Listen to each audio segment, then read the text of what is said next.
Now we get the streaming going.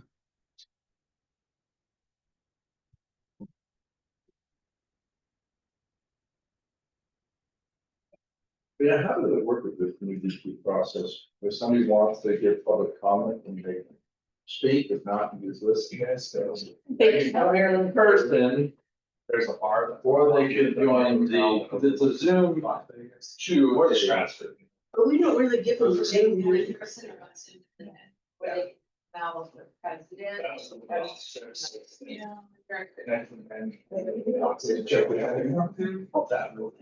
They would be here, I would imagine. Right, but sometimes people will submit something that they want read and it's actually president.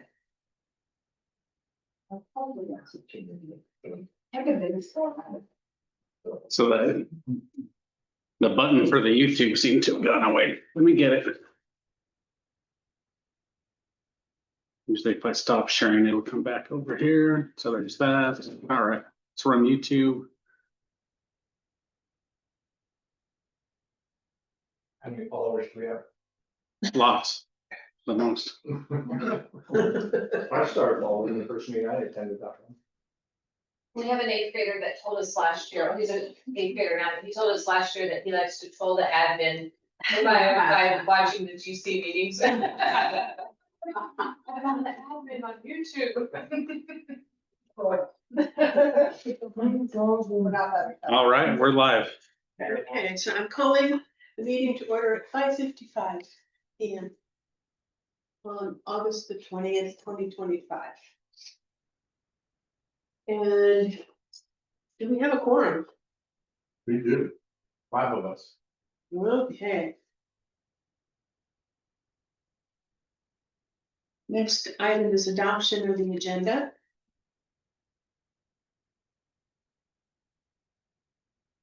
Do I have a motion? Okay, sorry, Veronica. moves to- That we adopt the agenda, may I have a second? I'll second. You got it. All those in favor, say aye. Aye. Opposed, nay. So the agenda is adopted as presented. Next is the approval of the summarized minutes of our last month's regular meeting.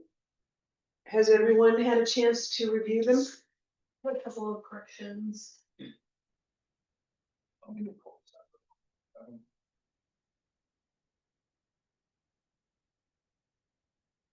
Okay, far away. I did not attend the July meeting.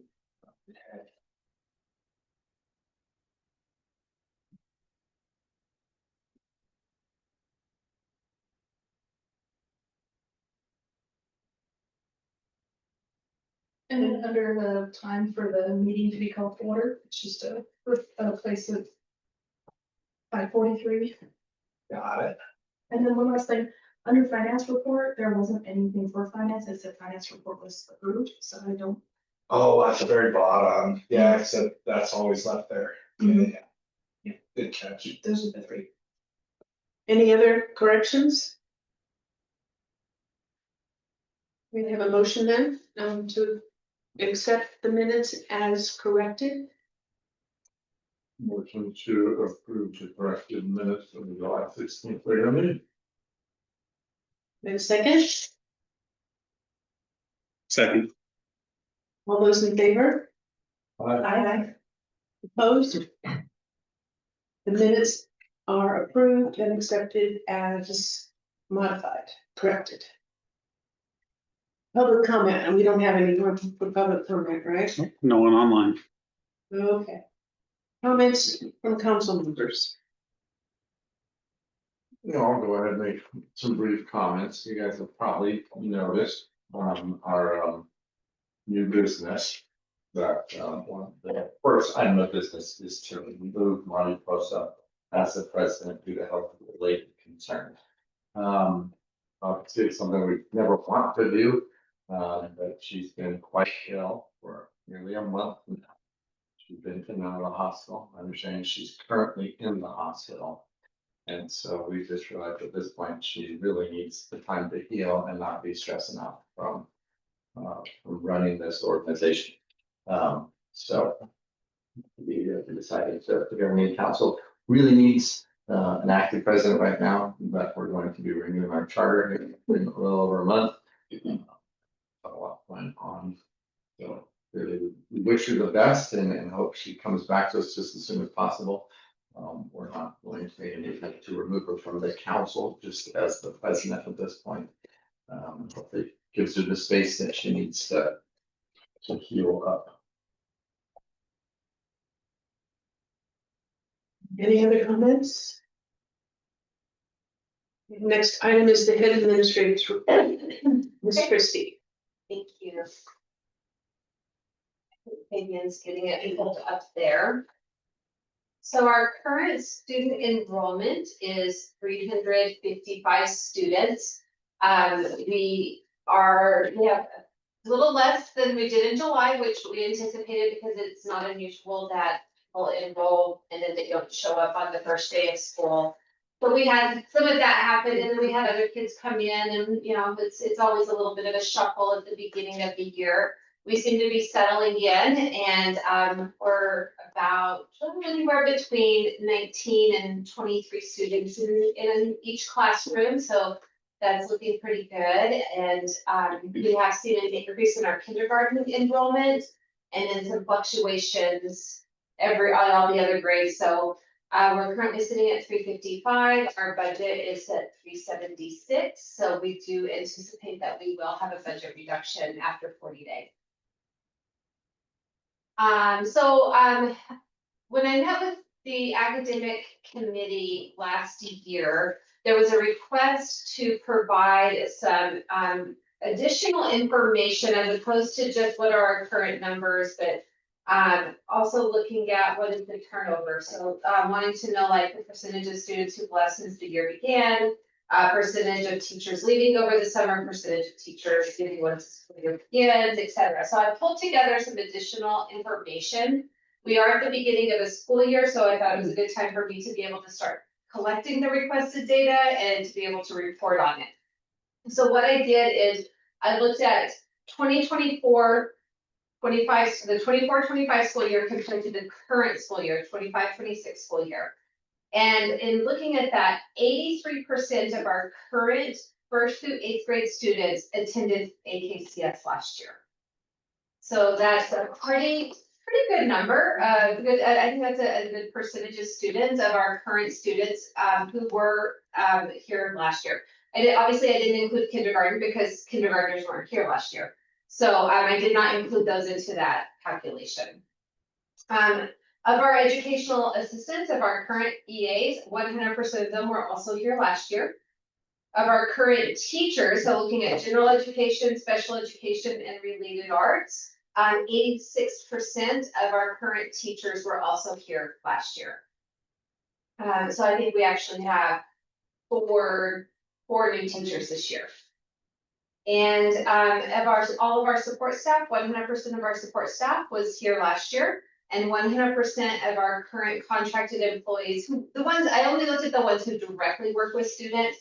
They were 100% of them were here last year as well. So I think that those are really good numbers. I think those are strong numbers in terms of consistency for the school. Absolutely. Yeah.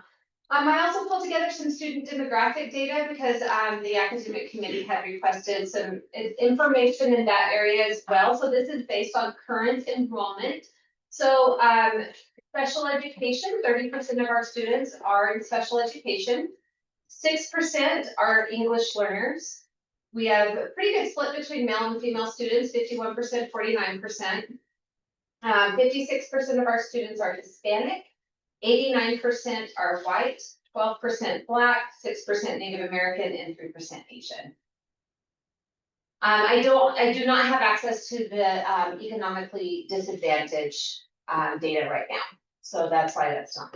And the 89% and 56%, is that because they identify as Hispanic and white or something? Okay. Yeah.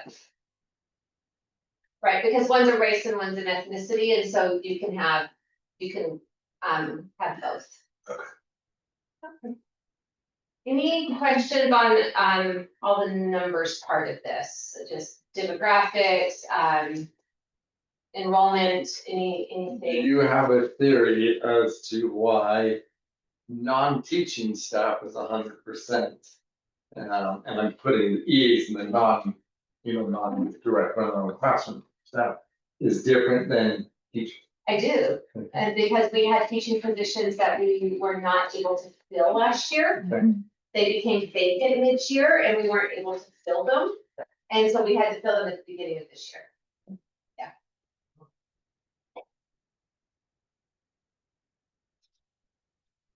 All right, building and playground improvements. Hopefully when you guys drove in, you could see some improvements happening out there. We're very, very excited to see things happening. I love the green on the windows, gives the building a nice pop of color. It looks really nice.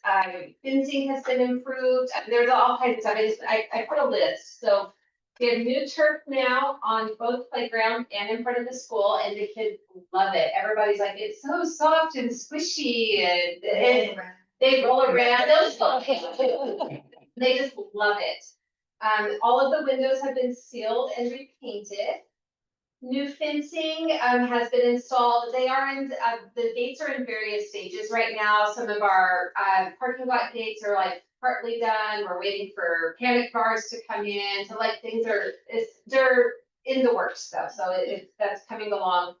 All of the drainage areas have been upgraded and they look really nice. And new gravel's been installed. And then they're putting some kind of I don't know, I guess there's some kind of glue that they put on top of this gravel that kind of gets down in there so that the gravel, it's not as easy to like move around and stuff. So that's still in process.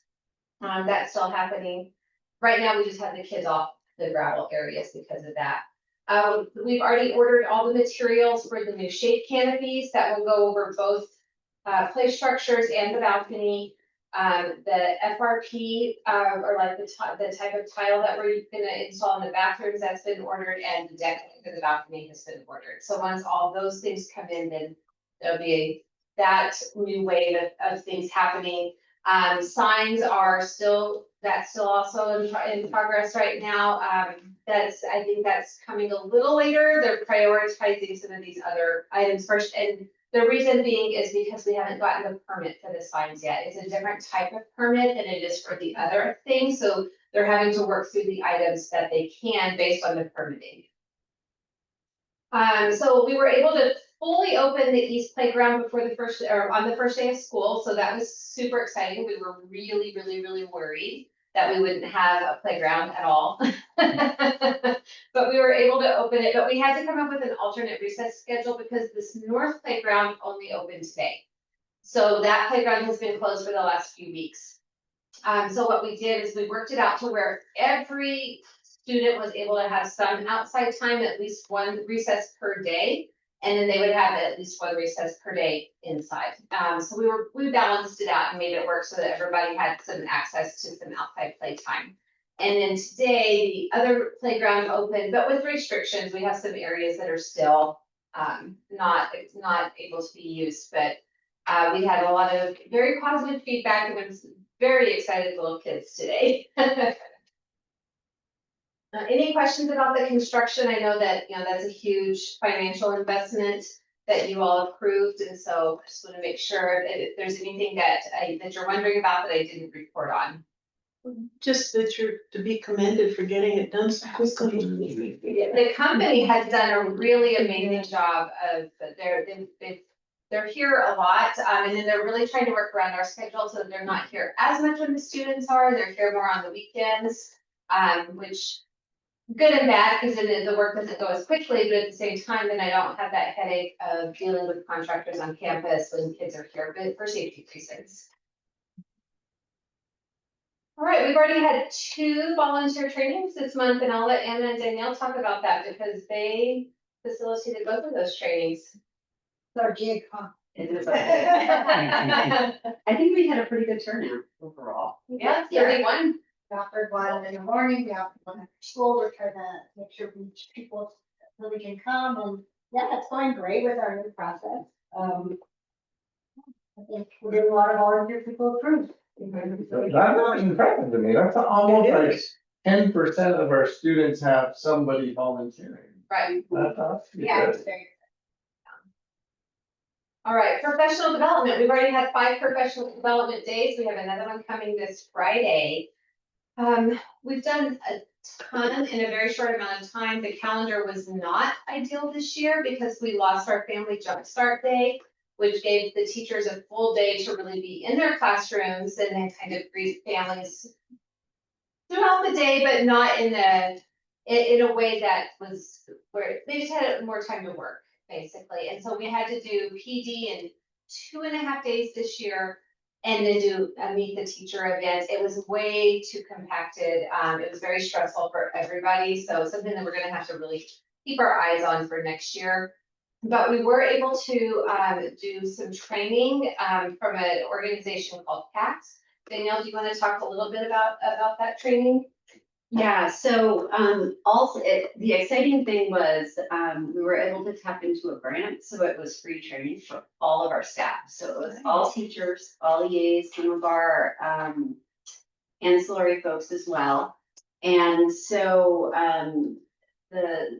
the teachers and EAs were broken up into 2 groups because the underlying principles and the strategies are exactly the same, but the training aspect and the lens it was looked through is a little bit different. So there was an elementary version and then an adolescent version. So our staff were roughly broken in half pretty evenly, and everybody was able to attend. So we did it on 2 Fridays, 3 hours each Friday, and everybody got a certificate of attendance. And everybody that participated, once they do the surveys, they get kits for their classrooms. And so we had a lot of staff that were really excited about jumping in and using the strategies and working with the program.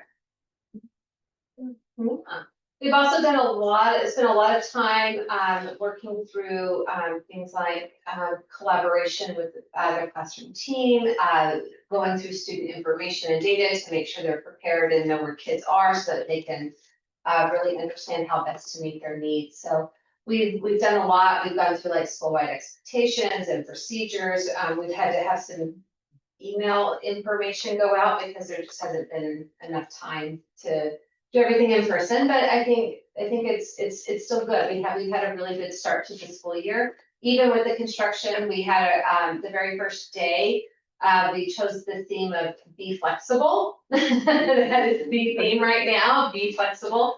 And we just talked about all of the things, right, between federal funding, because that was, still trying to not knowing what that looks like, looking at student enrollment and how that's going to impact our budget. Looking at some of the adjustments we had to make to staffing because of that, with all the construction going on. And so, we just really talked about state of the school, essentially. So that the staff really had a sense of where we are. But people have done a really exceptional job of just going with it. And I don't feel like morale's down because of it or anything. I feel like people are working hard and really doing an amazing job. On day 2, we had one of our themes this year is go for the green. And so we talked a lot about go for the green. So of course, our school colors are green and white. And so this is kind of a twist on go for the gold. And we use green a lot. We have running in the right direction tickets, which are green. It's part of our positive behavior intervention supports. When we look at academic data, and when a kid is proficient, it's in the green. We talk about kids being in the green zone when we talk about the zones of regulation. So we talk about green a lot, and with it being a school color, we adopted the theme this year of go for the green. And so that's being used in various ways throughout the school. So that's been a lot of fun to add a new element.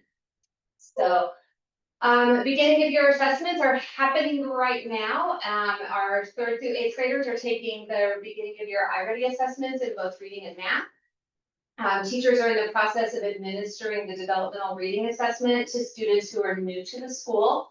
And then our 1st grade teachers are in the process of administering the dyslexia screener to all of our 1st grade students. The big change for this year is that iStation is now a Mira. So we have a new testing platform for kinder through 2nd grade. This is adopted through the state. It's pushed out to PED. So this is a statewide thing. Amira now has a built-in tutoring component. where kids are like reading into the computer, so we've had to order headsets with microphones for the kids, and so there's a diagnostic piece of it, but then there's this tutoring component to it. And then the program is adaptable based on the student's input, and then this person that's on the screen, her name is Amira, gives them feedback and interacts with them. We'll see how that goes. We've been doing some training with it. We're anticipating that we'll be able to start the DOI testing with it next week, but we have to make sure that our headsets come in, because that's a whole new way to manage testing with the little kids. So that'll just look different. And but so far the rollout's been pretty smooth. The biggest hangup was we had to wait for APS, because we're under the APS umbrella when it comes to state testing. And so we had to wait for them, and they're on a little different timeline than we are, because they start later than we do. So they're calling it BOI testing, but it's a little later than what I would consider beginning of year, but we're gonna make it work. Charter renewal. I feel like I have to ask this Sure. for Dave. Is the ice station changing to Amira going to affect our ability to compare year-to-year data? Probably. It's enough, he's real. Yeah. He's gonna like that. Change his spreadsheet. His spreadsheet. I did talk to the IA station rep, who's now our Amira rep, it's the same person. I did talk to her about this dip in first grade data that we've been seeing, and she was gonna gather some more information for us, and I just need to follow back up with her. But she said that they have been seeing this in other schools and districts as well, and particularly with students who are already proficient or scoring higher. And because then they weren't continuing to make as high of a gain, and then therefore their data was reflecting that. So so she was, it's kind of hard, like what is it worth at this point for them to take it anywhere, right? And to provide the feedback, because it's changing across the state. But it would make us feel better that Exactly. it's not a problem with our end. Exactly, yeah. All right, charter renewal. So we rolled out the petitions of support for households and for employees. We have the petition of support from employees is completed. The petition of support from households, we got, I don't know, like 65% of our signatures during Meet the Teacher, and then we've been able to catch people in and out. So we'll have that taken care of with no problem. APS today actually just reached out to me to schedule a renewal check-in visit on September 4th. They just want to kind of come in, see how we're doing, see if we need anything. So that's coming up. The application, the charter renewal application is due to APS by October 1st. There's a lot of very specific information about what we are required to submit and in what format. So my goal is to have that application completely done so that I can present it at the next board meeting, because it does have to be approved by the board. So that's the goal, is to have that done so that we don't have to have a special meeting or anything. And our charter renewal site visit is October 2nd from 1 to 3, and our GC president is required to attend, which is kind of what prompted us making sure that we had somebody who's able to act in that capacity. Any questions on charter renewal? The petitions of support from household employees, is there like a number that they need, or? Yes, we are required to have 75% of households and I think 80% of employees. I forget the exact number for employees, but it's slightly different. So it's not an easy task. Yeah, but we're pretty close. Pretty close. Yeah. Employees would be easier than households. Sorry. Yeah. Yeah. We have Kelly, our secretary, on it, and she's already, because I have a way through our student information system to print off all of the households, so we know who the families are. cross-reference it to the petition, see who we're missing, and she'll be like, they're in the walk-up line right there, like, I'm gonna go grab them. You come in. Yep. All right, dates coming up. Friday, we have professional development just for teachers this time. August 26th, from 5 to 7, we're having our foundation annual planning meeting. August 27th at 5:30 is our first PTA general meeting. September 1st, we have Labor Day, so no school, but then that Friday, we'll have a K-8 school day. And then September 11th is curriculum night. Lots and lots going on. So you basically don't have a personal life at night.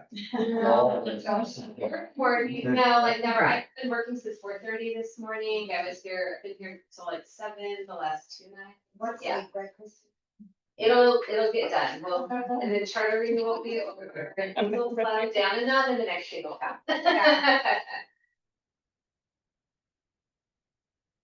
Right, that's all for me. Okay, I'm assuming we got all the questions out on the table while we were going through it. Any other questions? Okay, foundation report. We actually do not have a foundation report Okay. tonight. So we'll move right on to committee reports, and we'll start with finance, facilities, and human resources committee. Okay, today the finance committee met and we reviewed the June and the July financials. This included items like the bank statement, the bank register, large items, so any payments we made over $5,000. We go through and just make sure the PO's there, checks are signed, all that kind of stuff. We also reviewed the June and July budget expense summaries, and we all received copies of those. There were several journal entries in June, there were several journal entries, and then the setup journal entries in July to set up the budget expense. We do not have any bars tonight, but we do need to approve the 2 different sets of financials. So, any questions of anything that you reviewed? I just want to point out the AED one-stop shop, that's for pads and batteries for our AED machines. That one pops up maybe once a year. There was one more on this list. Can you scroll down again? Was it the Advantage? I think so. Yeah, I think. Rapid barricades and security, is that our security system? Which one? Rapid Right. fire. Uh-huh. Build Volume was actually a new vendor this year. That's our we bought a 3D printer for Makerspace. And then, yeah, that directional ad Vantage Holdings, we've never seen that one before, but it was an ad that we placed in the mall. I forget which one. This is often a time where we see memberships and dues and things that we have to pay, so there was a hefty one over like almost $6,000, which was membership dues, and then our accounting software we'll see next in the next months, and so we see some of those things pop on in the June, July. Standard restaurant supply for 22,000. That was the oven we bought on line 92. And that is up and running. New one was like storage cabinets and other stuff, Mhm. other items for classrooms. Yeah. Barry? Do you see all those big amounts like He's a handyman. School outfitters, discount school supply, like Veronica mentioned, Uline, those were a lot of the big purchases for what you guys approved we could spend at the year end here. Yeah. Sarah J Painting was a good one. She does the paint touch-ups and wall touch-ups throughout the building. Did you share inventory software in there? How much was that? I heard you guys. I want to say it's like Lots for 6. I want to say like 1,100 maybe. I think that's on next month's. You could take a peek at that. And then you'll see ones like that number 31703 and things like that. If I had to bill for anything or any fund money coming in, that's what you're seeing when you see just a number like that. Any other questions?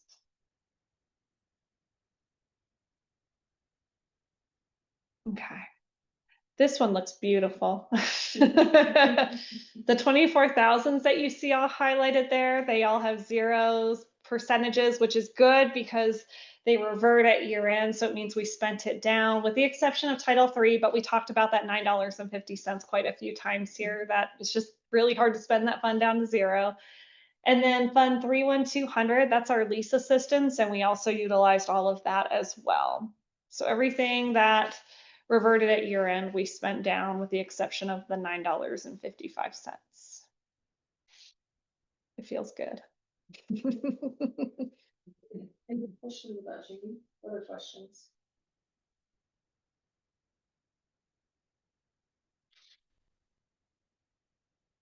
No, I would make a motion to approve the June financials as presented. Second. All those in favor? I, Opposed? Motion passes. Okay. For July, you'll see quite a few that say like the USDA. It's April, May, and June on here. So we got a lot of our reimbursements for our food program, and that's very typical for July that they're trying to close out any payments. Just keep in mind, like once the year starts, they're on about a 2-month delay. So you probably won't see anything till, gosh, we started July 31st. We had a food service session. So you probably won't see it till September. Harris Computer Systems, that's our accounting software. Go Guardian Edio Inc. Edleo's for our website.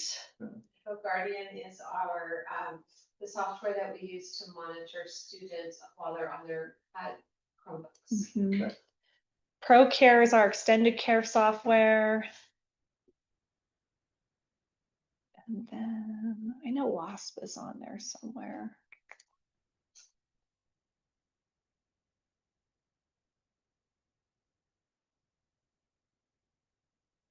Where was WASP? No, I just think you gotta say. Lost was on the last one. Was it? Did we miss that on the last one?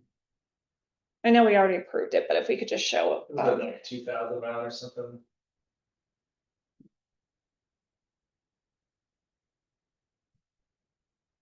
It just doesn't print very good reports at the end of the year. there it is. You're right. I'm wondering if- 626. Yeah, $1,100 for our inventory software. Yeah. Thank you, Fabian. And I think that's really Saul or Mina. He's our janitor. And then things like 24120, that's PPLN, and 24106 is IDEAB. So I reimbursed for those, and you can see the money came in for them. And I think that's really it in terms of highlighting items on that page. Okay, I have to talk to you guys about this one. Because I'm sure some of the numbers you're like, what? For operational, you see how it says 74% there? Keep in mind, this is July and I haven't encumbered salaries till August. So even though it says 74%, you're gonna see that drastically decrease because now I've encumbered all the salaries for the year on the next report. For the food service one, so 21,000 is the federal side, 21100 is the state funded side, and it looks like it's so highly negative. What happened was I made a purchase order July 1st, but I did a revision this month because our amount awarded for the state side actually changed. But because I did that like change now in August, it looks like it's doubling the amount here in July. So that's not really, I didn't really set aside like negative 130% of the budget there. You'll see that fixed next time too. It's just a difference in when the PO was created versus when I did a change order on it, which we do throughout the year. That's not atypical. You can also see our federal funds this year. We have Title II, we have the preschool one and IDEAB as well that we've set aside. And it's at 100% because I haven't started allocating them yet. So that'll be something that's a work in progress. Keep in mind, Title II only really happens like twice a year too. It's kind of more stipends based that we've done before. So you probably won't see that hit till like November, December, and then again in May on that one. So that one kind of comes in chunks, whereas the other two I can kind of spread out throughout the year. Yeah. And I will have bars next time for budget adjustments that are needed, but we didn't have any today.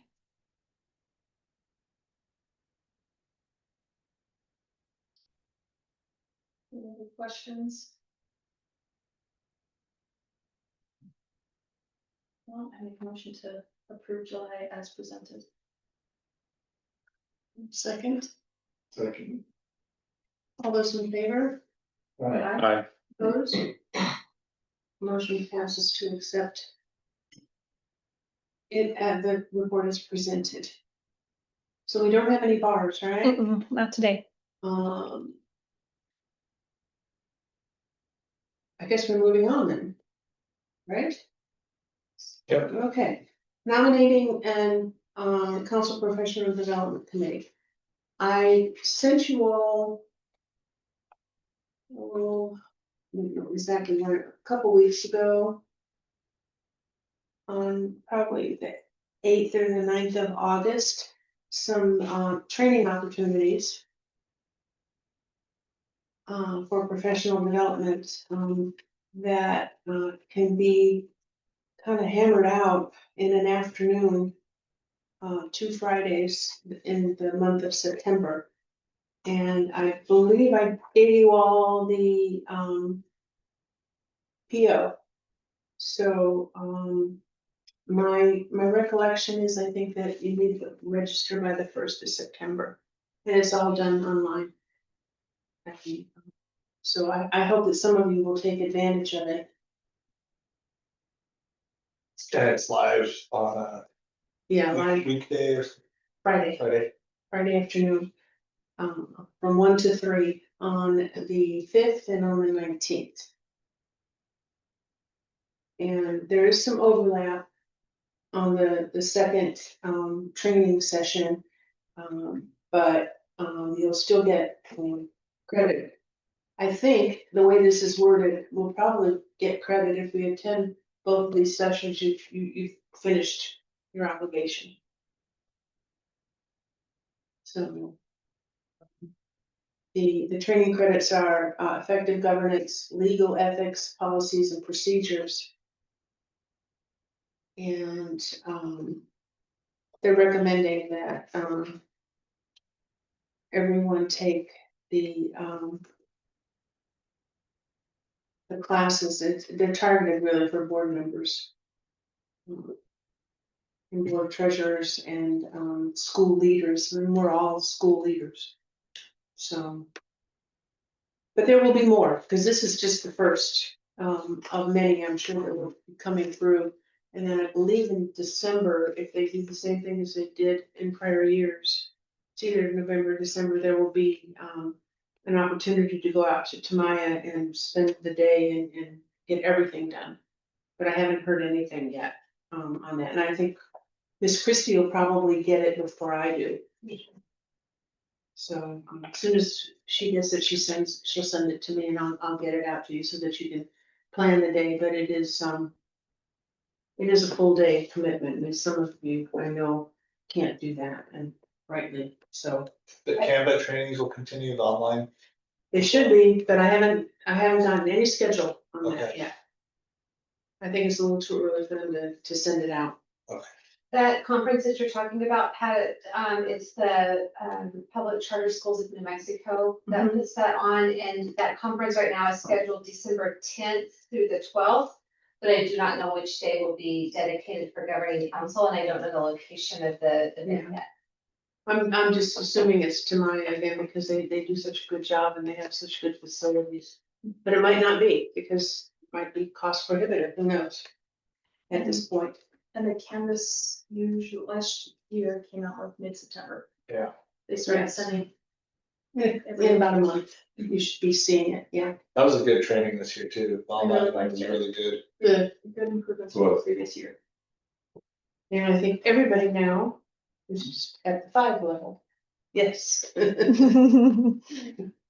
Which brings us to the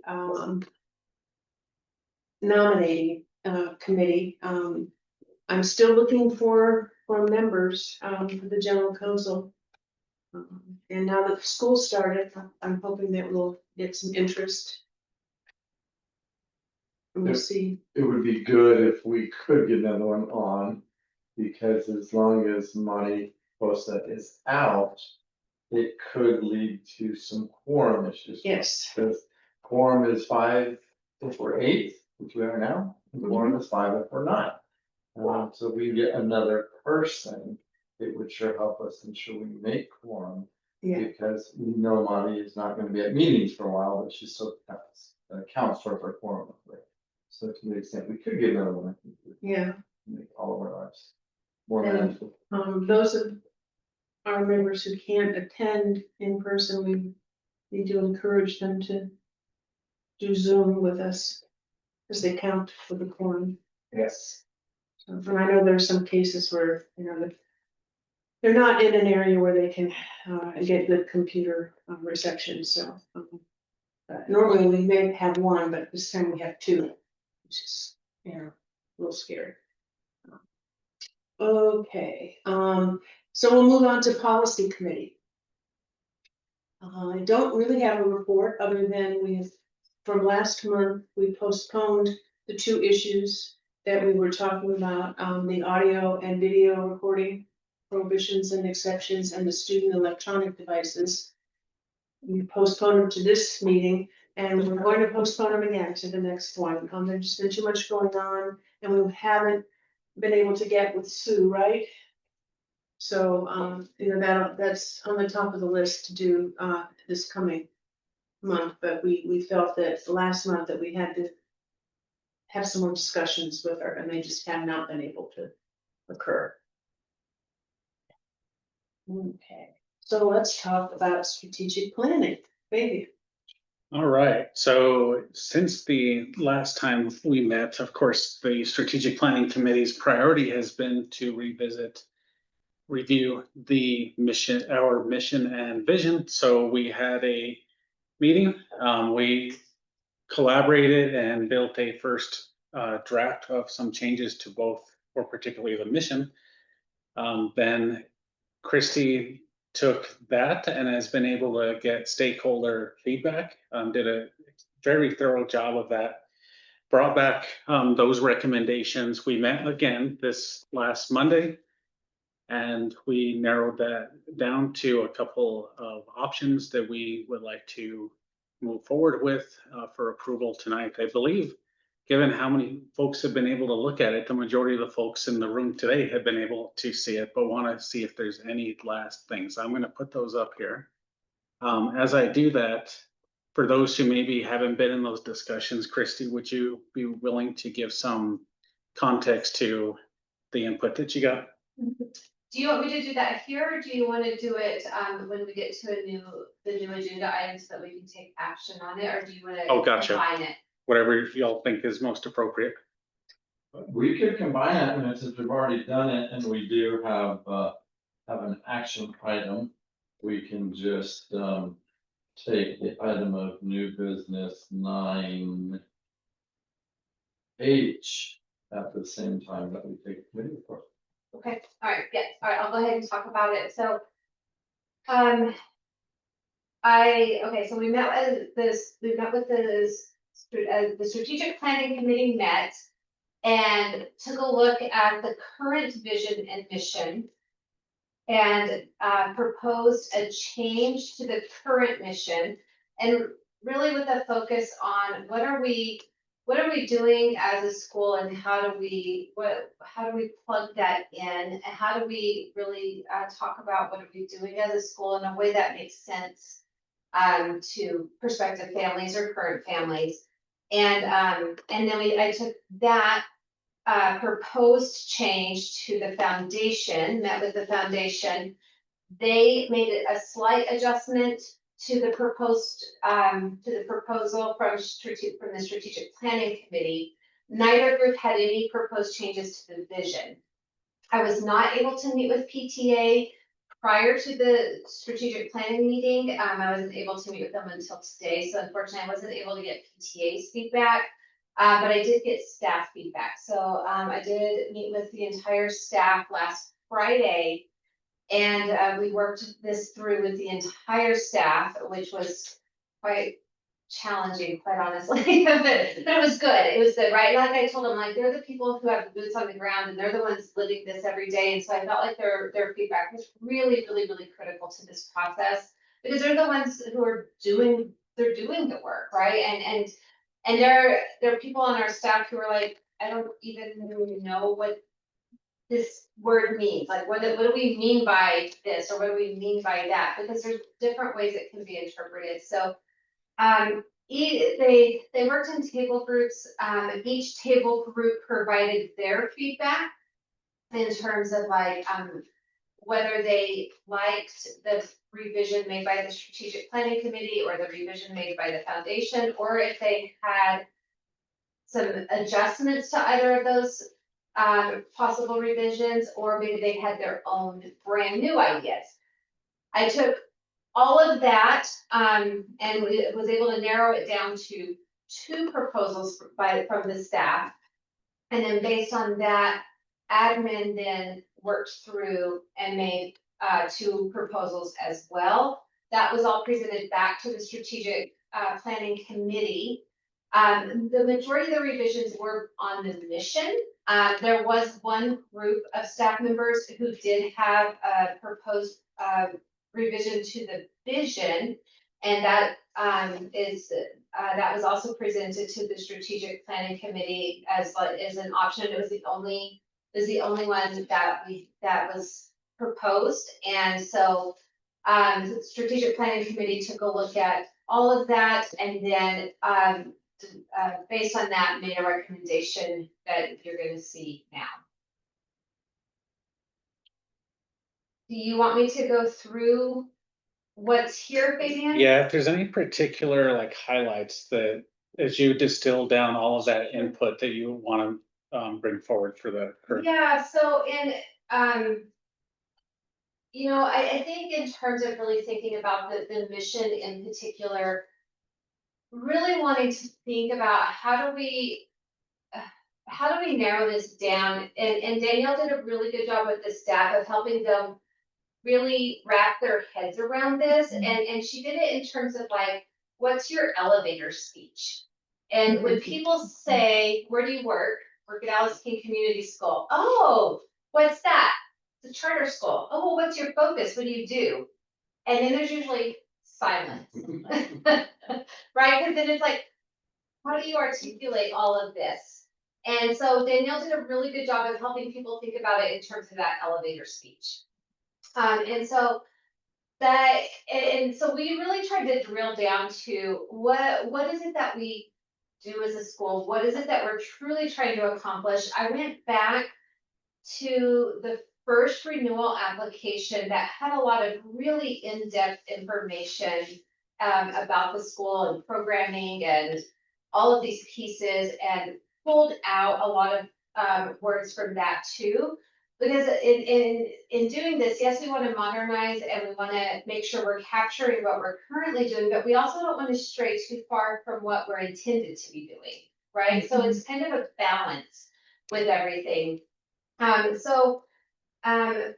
We really thought about at the core of what we're doing, what is the absolute core of what we're trying to do? And we decided that is to provide a safe or supportive and rigorous multi-age learning environment. We want kids to grow, we want them to thrive, but we want this to be a safe, supportive, rigorous place for students. And that's what we're doing. We're doing that.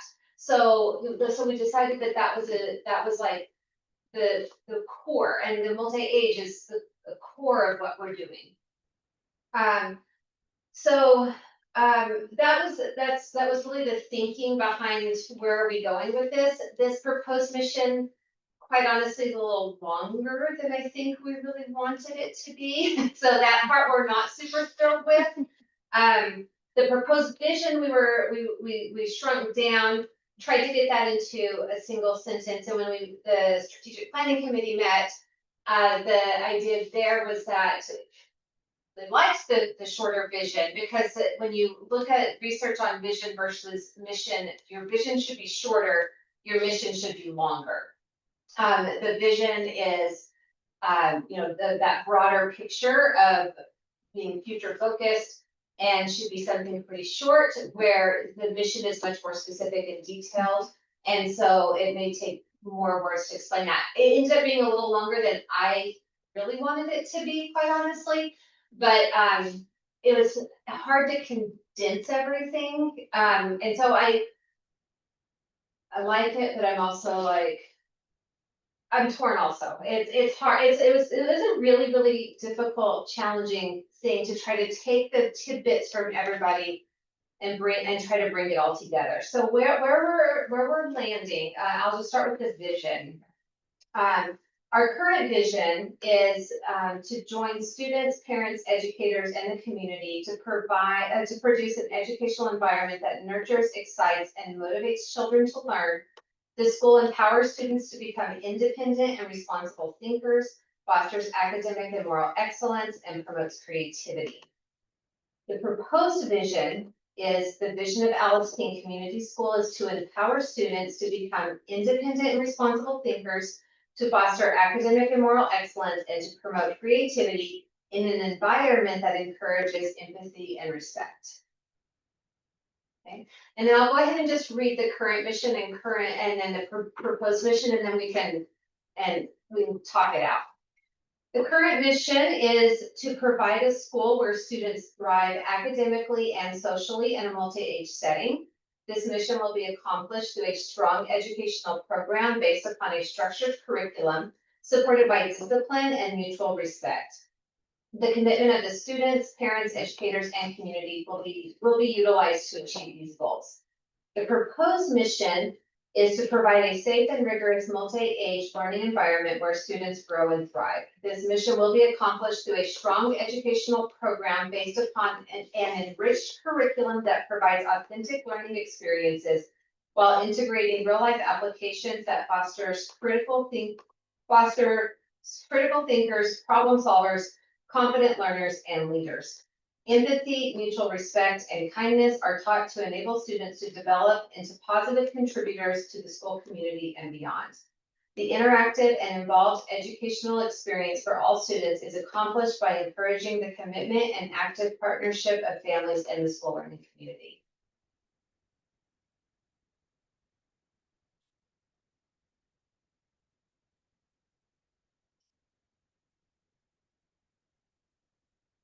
I can tell you that from my perspective, being on the committee, the very last line of the proposed mission is we were originally the vision had that idea in there too. Who helped us accomplish our vision? And we took that out of there because it's already in the mission. And so we wanted to make that vision a much more active state, less passive state. But I think it's clear that we value the input of all our families in the entire community. And that they help us do it by keeping it in the mission. Is an enriched curriculum, is that like a term that's used a lot? So, okay, so we've had a lot of conversations over the years about how we feel like families of students who are very high, who are proficient or advanced, end up pulling their students, and we were not sure why. We're not sure why that's happening, and because we truly are meeting every kid where they're at. We have gifted students who are thriving. We have kids who are very, very high functioning, who are excelling in all kinds of ways. And so we are meeting them where they're at. And so we were trying to really think about what are things that parents are looking for when they're shopping for a school, right? And we really want to be able to articulate that we do provide this rigorous, enriched curriculum and learning experience for students. And so the idea of enriched is just really about, it's an enriching experience, and that's going to look different for different students, right? And so, but enriched is a tricky word too, because I think that a lot of people think about enrichment classes, and that's not what we're trying to do. So, and this is the challenge with writing all of this, is every word we talked about, well, it could mean this, it could mean that, somebody could interpret it this way. And so they're also tricky. I was just saying it like the choice of words there, if you're reading this as someone coming to the school, I don't know if they would know what that meant. That's And- a- And so that's that's, kind of could be confusing, I don't know. We talked about that in the committee, both that and rigorous, because we wanted to make sure we did have verbiage that would draw parents of, advanced. So, the parents, that they know that they can bring their kids there and have absolute top level education. So it's kind of like the benefit of using the word enriched is greater than the potential risk of folks maybe define it in a way that we don't want. I don't think that anyone will define, I think that. Or people just interpret it in a won't different way. understand. But yeah. Yeah.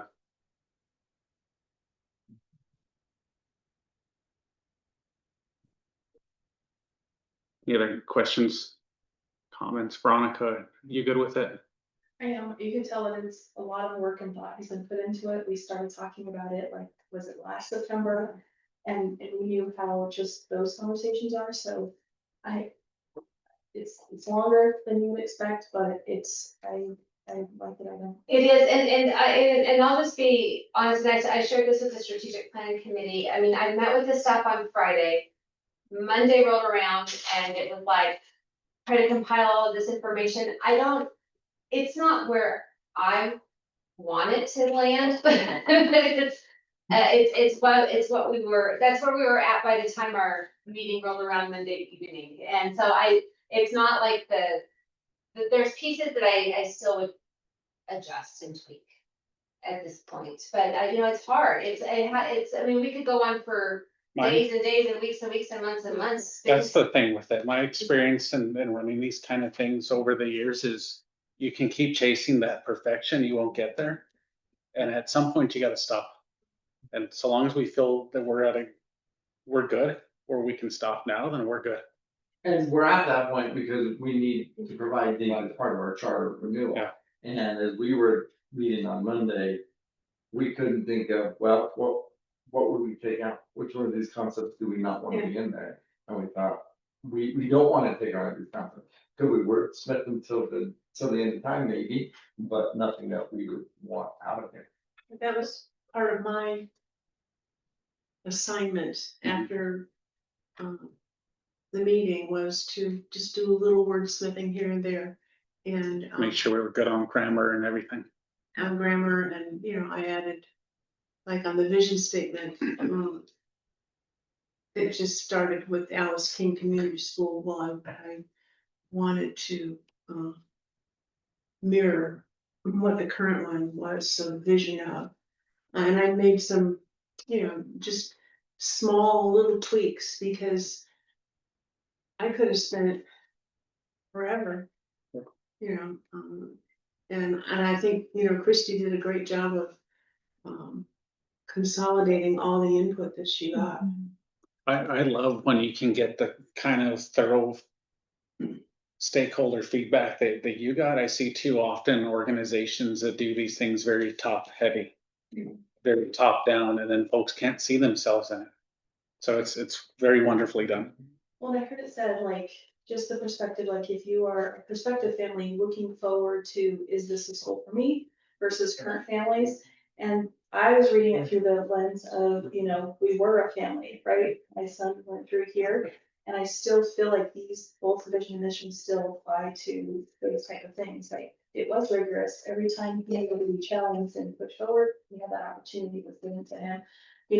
The enrichment stuff, I think about makerspace, I think about the art stuff, I think about, it's not just your humdrum, we're not just focusing on, technology, we're not just focusing on this specific, just mathematics, like, we have offered a variety of things that it's not just that core curriculum, but other things that, when you think about curriculum, it's just enrichment and the different opportunities, and we hear, like, our parents talk to us about things like the playground equipment or things that they want to see here, and we try to respond to that as quickly as possible. And so I was reading it and looking at it in the lens of, course, current, but also I think it still holds true just to those families that have come through here. And I do like it. We can always change it, and, but I feel like it is something that we can. Yeah, and move there's a forward. lot of words that came up from the staff, like, having, social emotional learning in there, Yeah. inclusion, project-based learning. But some of those words, like we talked about, like inclusion means a lot of things to a lot of different people, and trying to narrow that down is tricky, right? So, and then social emotional learning, I mean, there's other ways to say what we're trying to accomplish through that.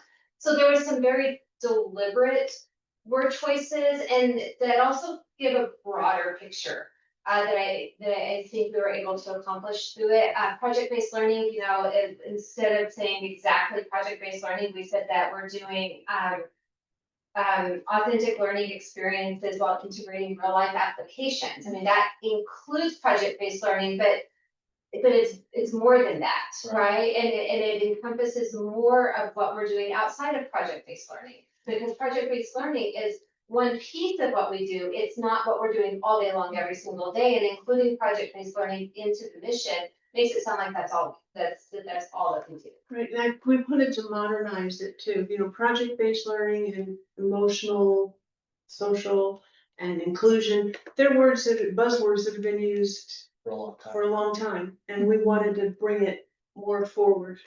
And, I saw the, I wasn't able to make the meeting because we were traveling, but I saw the original where you had like 10 different versions, and I think you guys synthesized it really well. I was just commenting on the enriched, I just didn't know if that was like a specific word, because I think you guys had like structured curriculum or We something. did, and that word was causing confusion for a lot of people. Even the staff was like, what do we mean by that? What are we doing? Okay.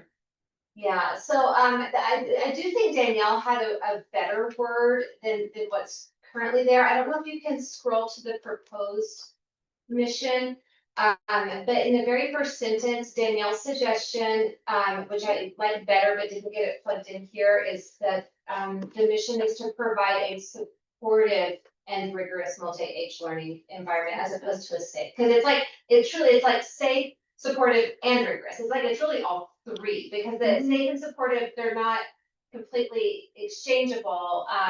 But because they can mean different things. Like I'm thinking safe in multiple ways, like physically safe, like with all the, like literally we're trying to keep kids physically safe, but we're also trying to keep them emotionally safe and providing that safe space so that they can learn. So with supportive is also like, it's rigorous, but we're gonna support you to get there. So I think that's also a really, really good word to have. so we should add supportive then? And that's my suggestion, and that's like one of my suggested edits at this point. I also didn't think it was too long. I mean, because your mission statement was concise. I think that's really not too long for a mission, or for a mission statement, so. Reasonable. So safe, supportive, and rigorous. That's what I changed it Do you to. guys agree with that? Yeah, it's true, what we do. Yeah, I mean, and that's really what we started with. It was like, we had this big conversation of what is it that we do? How do we tell people what we do? And we feel like that first sentence really captures that. I tried to look at this as a parent trying to choose a school for my child. And I like the length of this because it really gives me a real good feel about what goes on. All right, so it sounds like we're good with the now inclusion of supportive in the first sentence of the proposed mission. Do we need to do a motion to approve this? I move that we adopted the proposed version of the vision and the mission statements. I second.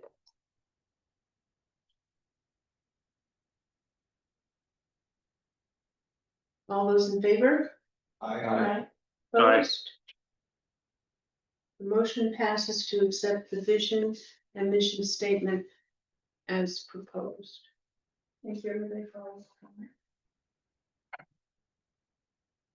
comment. Thanks, Joel. Now, one thing we found out at the meeting on Monday, Christy mentioned that, this will go to, the, reauthorization paperwork, but we can't publish it until next school year, correct? Right. So it goes along with our charter renewal. Yeah, so the charter renewal That's good to know. is, yeah. But hey, where does that go? Yeah, so if you don't see it for a while, that's the reason. All right, that's it for the strategic planning committee. Thank you for all your work. Thank you all. All righty, we're going on to new business. As Aaron said, we've reached a point where we will need to remove Mariposa as president of the governing council due to health-related issues, but we're not removing her from the general or the governing council. Is there anything else that you would like to say, Christy or Aaron, about? Yeah, I mean, I've worked very closely with Mariposa over since she's been president. It is part of that's the president is my first contact person when anything comes up to the school, and she has always been so responsive, so incredibly intelligent and level-headed, and is able to clearly see through situations, come up with a plan of action in a way that feels manageable. She's always been so incredibly supportive of the school, and I'm just so incredibly grateful for all of her work, and her knowledge and expertise is just truly incredible. And it truly breaks my heart that we have to do this. It's really, really unfortunate, but I also know that she's had a lot on her plate, and being president was something that she said she would do, but would need a lot of help to do it. I don't know if you all remember that conversation. And even with everything else that she was juggling, she would still manage to show up and be here for us as a school, and I'm very grateful for that. It's I don't think she'll be too sad about having to lose the role, but I'm sad to lose her in that role. It's I just really just want it known that it's not, we're not doing this because there was a failure on her part in any way. And I just want to make sure that it's clear that, we want her to take care of herself and want her to be able to focus on just getting better. And yeah, obviously, if her health returns quickly, which we are all rooting for 100%, the position is hers again. Absolutely. Since we just can't burden her for one day longer with all the stuff. All right, with that, I will move that the council removes Mariposa Diaz-Sivich as the president of the governing council.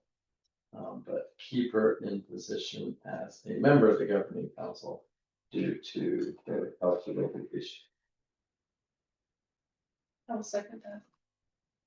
All those in favor? Aye. Opposed? The motion passes to remove Mariposa Padilla Sivich as president of the governing council due to health-related issues, but to have her remain on the general council as a member. And so you'll know, Ms. Chris and I are actively working to try and reach out to her family and closest friends. And if there's anything we can do to help, meals, anything like that, we'll let you all know. We want to try to find a way to support her if we can. I do know where she is right now, and I am going to be sending flowers or a plant or something just to maybe cheer her up. So if anybody wants to contribute to that, just see me after the meeting and we can get it organized. Okay. Item B on new business is special election of officers. And I'm not exactly sure, that we kind of left that ambiguous. Yeah, I think since we weren't really sure what would happen at this point, obviously we need to fill the president role, so it's the priority. Yeah, so obviously, we didn't know how the officers might shift, so we wanted to give ourselves as much room as possible. I personally have been having conversations with people as the week goes by, just to kind of fill people out.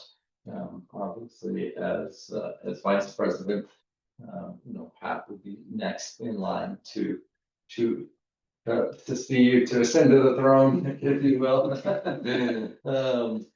And so, I had a conversation with her, and I'll let her speak for herself. But it is a big job, and obviously, want to discuss who might want to fill it. I try to be really easy to work with. And after the discussion, do we have to do a nomination, or how does it work in this? Yes, that's typically how Is it there a works. discussion, or should I make a nomination? Well, let me give you some background first, on my, position right now. For the last 5 months, my husband's been going through some health issues. And the latest one was last week. Prior to that, a week before that, he had a TIA. I think you all have heard, TIAs are, they're like mini strokes. Well, he had an acute stroke last week. And he's now out of the hospital, but he's going to be involved in speech therapy, physical therapy, occupational therapy, twice a week for each one of those. And I was concerned when Aaron and I talked, and Christy and I talked too, that because of the requirement of maybe meeting with the AKCS school board, or for the site visit or whatever, that I would not be available. We've had some difficulties, as I'm sure you all understand, getting doctor's appointments. And so once you get them, you can't cancel or postpone, because you might get down to another 3 to 4 months or whatever. So that I really had to think long and hard. It was very upsetting for me to tell Christy and Aaron that I just don't think that I can do it, because it's right now we're in a position where there's so much happening and so many appointments and this sort of thing, that I'm just not sure that I can meet those obligations. So I would, and I said in my letter, I said, I'll probably second guess myself. Well, I'm already second guessing myself about it. But I just think that it's just better that I don't move up to president. For everyone concerned. Not just me and my family, but for the school. Because it's such a place right now, critical place. If we weren't up for Renewal. charter renewal, then it would be a different story. And Mariposa and I have worked closely together this last school year, and so I know a lot about what is going on in that position. But there's so much other, meeting with Sue, and those types of things that I just can't commit to that, because I don't know what my schedule is. So. You still want to make a nomination? Understand? Are you gonna self-nominate? No. No. I thought that's where you're going. That's it too. Oh, that would be our top choice, #1. Mine, for sure, but understandable for all those things, good. And the site visit is like a showstopper. There's no wiggle room out of that, anything.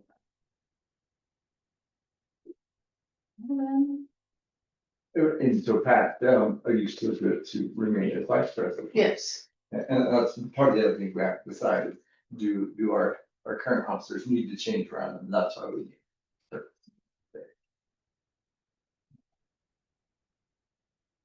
No, and I'll still, do the agenda and the things I've been helping her also with, but my concern is those meetings. And we're still at the juncture right now where The occupational and speech therapy appointments have not been confirmed. And, Murphy's Law says it'll happen on one of those days. That's the way it is. That's the way my life has been recently. So,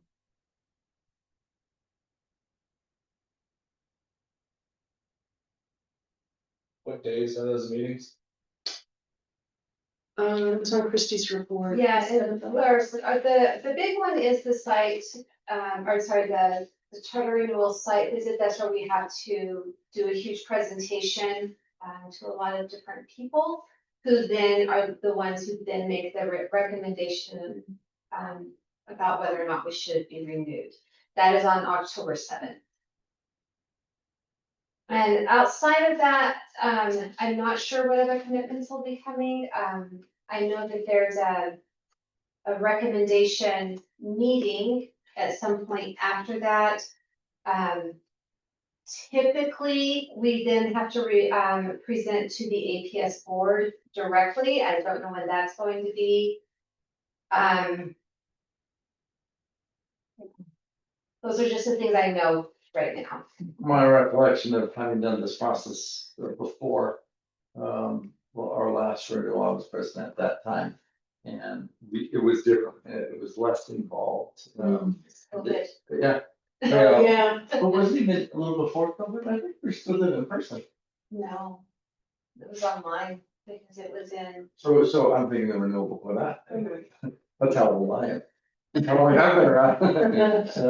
And we just had to go to the APS meeting. We didn't have these site visit things, and at least not the GC president had to attend. And at this point, this nominee would finish out Mariposa's term, which is this next year? Or is it The way I would look at it is, she would have another year on her term.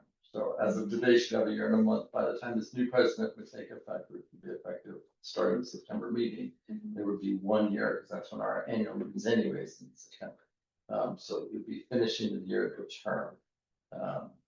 And frankly, what I'd also envision it is, like I said, if she comes back and gets healthy as quickly as we hope she does, and she wants to jump right back in, I'd even say, if she's ready and wants it back, that this person, it would be the shorter of the two things, her return or the end of her term.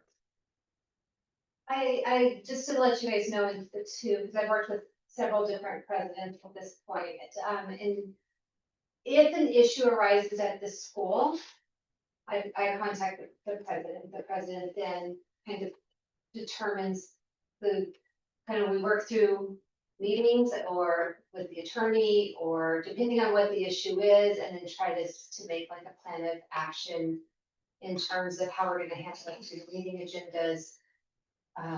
Erin, you've been president. I don't know if there's anything you want to share in terms of like what that role Yeah, looks like. Be available to the head administrator, at any moment, because you never know what's gonna happen. I mean, school lockdowns, threatened lawsuits from parents, injuries on playgrounds. You just kind of never know what's gonna come up. And then just close collaboration throughout the normal one, as they're putting agenda items together.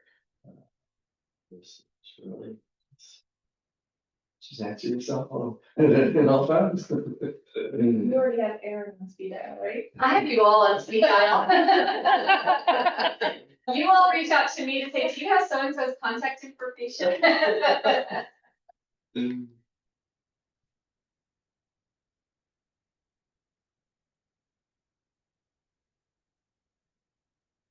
We had initially thought that maybe Mariposa could just take a leave of absence and then come back in October, but I think Erin, you Her health decided situation's been changed since then. that but not only that, but just based on our bylaws and.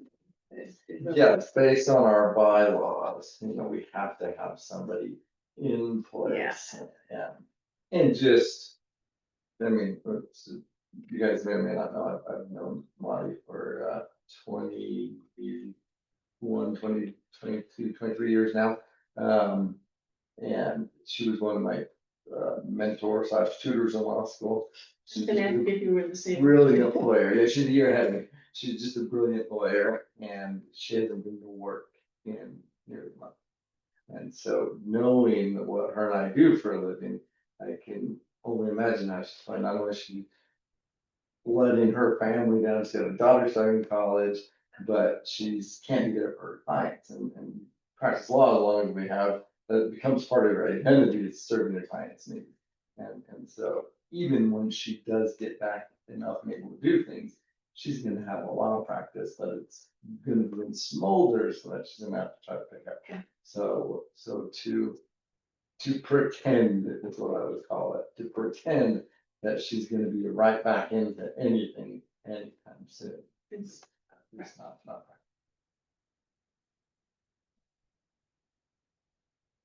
And so we don't even wanna, we don't wanna even stress her out with the idea of, can we get an idea when you're gonna come back? You know, nothing like that. What we want to tell her is unplug fully, we got it. And so,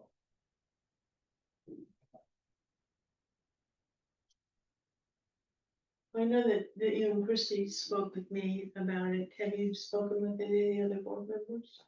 when I was trying to figure out who's gonna be here, I talked to Rhonda as well, see if she's gonna be here. Rhonda knows a ton about the school. She has, you know, obviously been our business manager, she's been, you know, around the school. She's been to more board meetings probably than all of us put together. Cause she's not only been during her entire working career there going to our board meetings, but also the other schools. She business managed, of course, with all their kids. So she knows board functioning inside and out.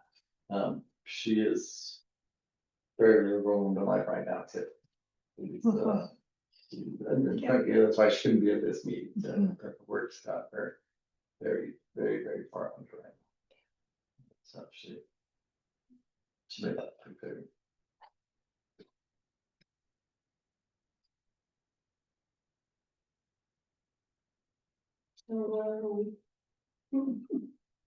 Very quiet. Right now, you're in charge, Pat. So what, And what, with like, just specific to, decisions, I know it has to be a decision quickly. And if there was not a decision tonight, there would possibly be the need for a special meeting or definitely at the September meeting. I don't know that we can Well, get that long. there are, Okay, here we go. there we go. September 4th is the renewal check-in visit. That's before our next meeting. Yeah, and I don't think the board needs to be here for that. I don't think anybody, Looking for the check. no, I just, that was more just to inform you kind of what's happening. It's a renewal process. But since the application is due on October the 1st, you would like to have someone that you can run things past and The bigger issue is if something comes up through the school. I mean, I don't think legally we can operate without a president. Like, I think, and of course, I'd have to pull the bylaws to read it again, but my understanding is that is one of the positions that has to be filled. Legally and practically. We don't want to be. so let me ask you a question for, I think, are we including, you already served, but Yeah. I guess the questions are like, what are people's reservations? So I'll go first with my, can we just nominate Dave? you know what they say, you get volunteered if you Volunteer. What is my part? What's the practicality of getting a hold of Dave in Vietnam or wherever he travels to?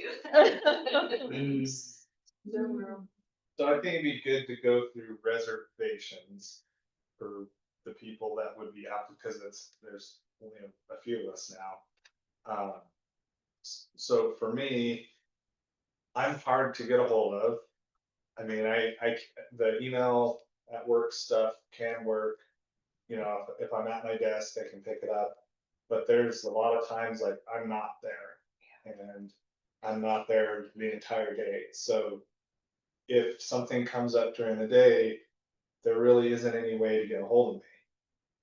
On the other hand, you know, I don't know if when you're saying you need to get a hold of somebody, that means it has to be during the day, or you can call them after 5 or 6, is it? You know, I work a lot, and I'm willing to talk to anybody at any hour of the day. But still, I don't think us, well, I know that you know, Aaron, but I don't think us three understand.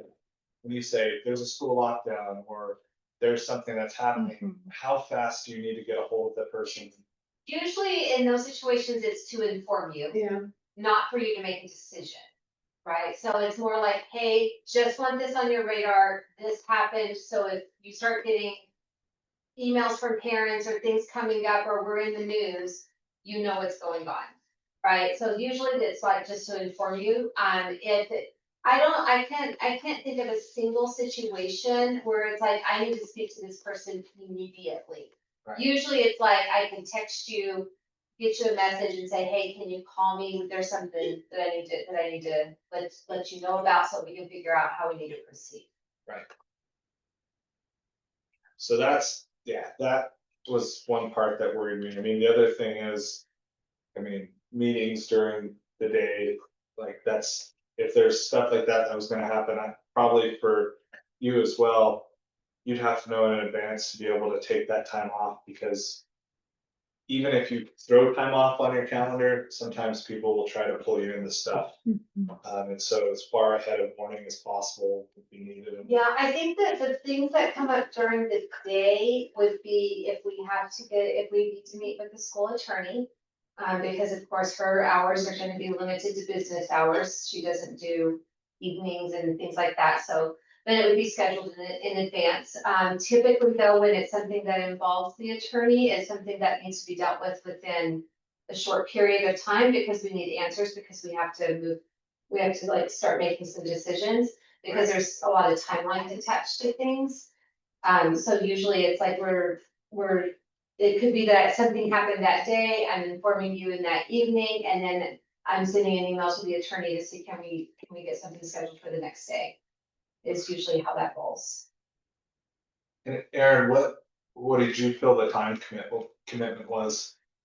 It's variable. I mean, there's times where it takes a ton of time, just if something's going on, if something big is happening at the school, if there's a problem, basically. Like a ton of time is like 16 hours a month, 8 hours a month. On the busiest ones, yeah, it could be up to 10 to 20 hours a month. And then on the normal ones, phone calls and everything, probably sub 10 hours a month. Okay. I can say in the last 6 months, I haven't had to reach out to my post hardly at all. And then there were times when we had, 2 years ago, I was reaching out to her almost daily because of some things that were happening at the Right. school that we dealt with in the executive session. I remember that, and I was thinking, I'm sure that it's turned up me. You guys are doing special committees and everything, huh? So, yeah, so then, I mean, there's times when it's like really, really intense, and then there's times it's just super quiet, and you can never predict it.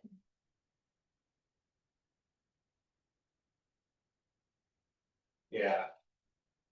So my reservations are you being able to get a hold of me.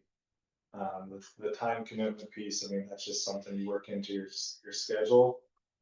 But you know how hard it is to get a hold of me, and so that's my reservations, so. If you either of you two wanna go next? To me, it's time commitment. I have felt in the last year that the time that I would want to contribute and make sure to be a part and be active in, like, I just don't, I think that sometimes I feel like, oh man, did I prepare for this enough that I did? So to me, I've already felt like I've been better in just my normal board role. So to add that, is extremely scary, because I mean, I when it comes to what this group, I think it's school, and so for me, it's the time commitment thing. But I've already got like that kind of in it, so. Well, you shouldn't feel that way. You haven't. Active on committees and that kind of stuff, and you know, especially with Jenny around, what's she doing? So they got Jenny on the phone. We can get her back and tell her, oh, we have a role for you. She's Just, I really text her and involved. let her know she's been nominated. So that's it, is my thing is that it's the time commitment, because I've already felt like, you know, I just would definitely want to not let this group down and slow down. You wouldn't let us down. From a practicality standpoint, I mean, I know I'm not on the board, none of this is, I'm just trying to help inform you guys is all I'm trying to do.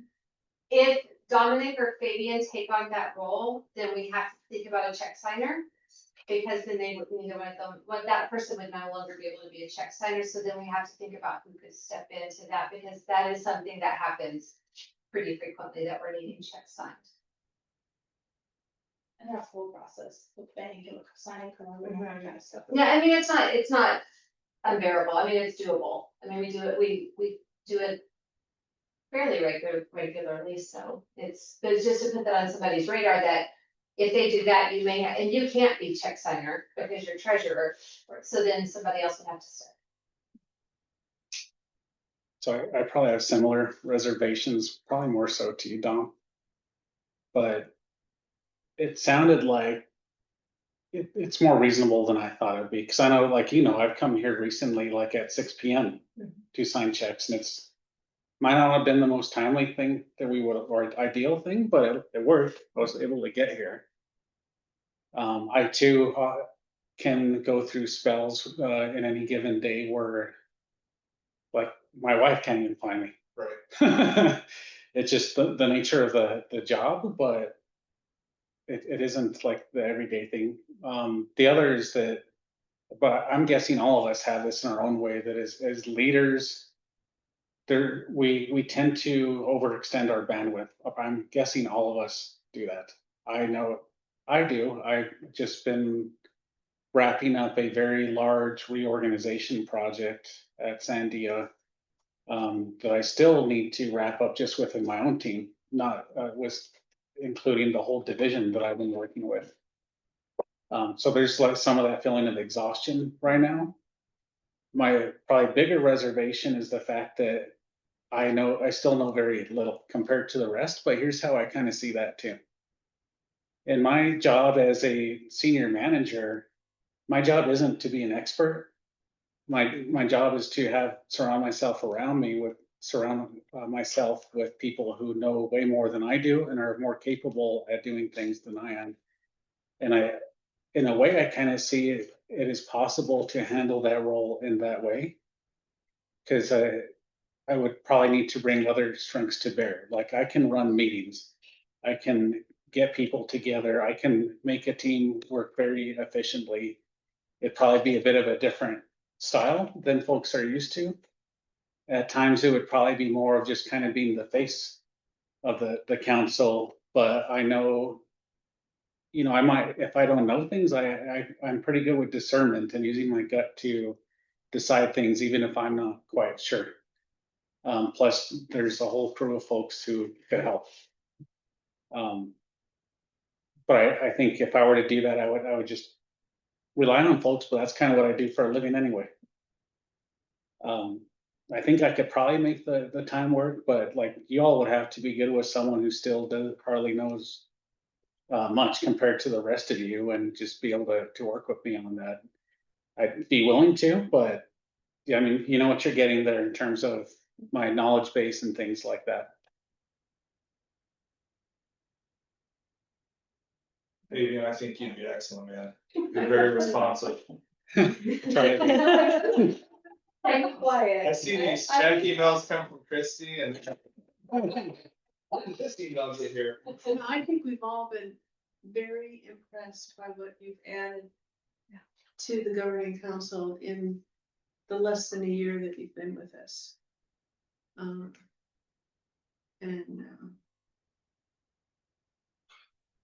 Let's get another question.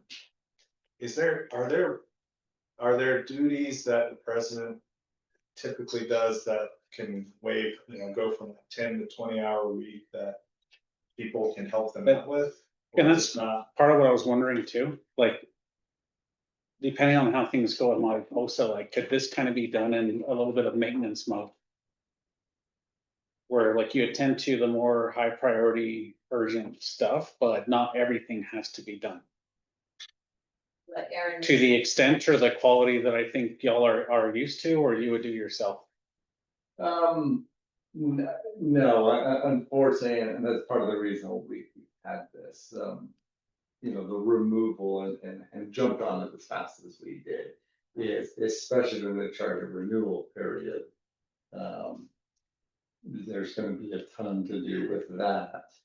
And then just the everyday stuff you have to keep moving. So what I did is when I took over from the person before me, I realized that the way my mind worked is that there need to be kind of templates.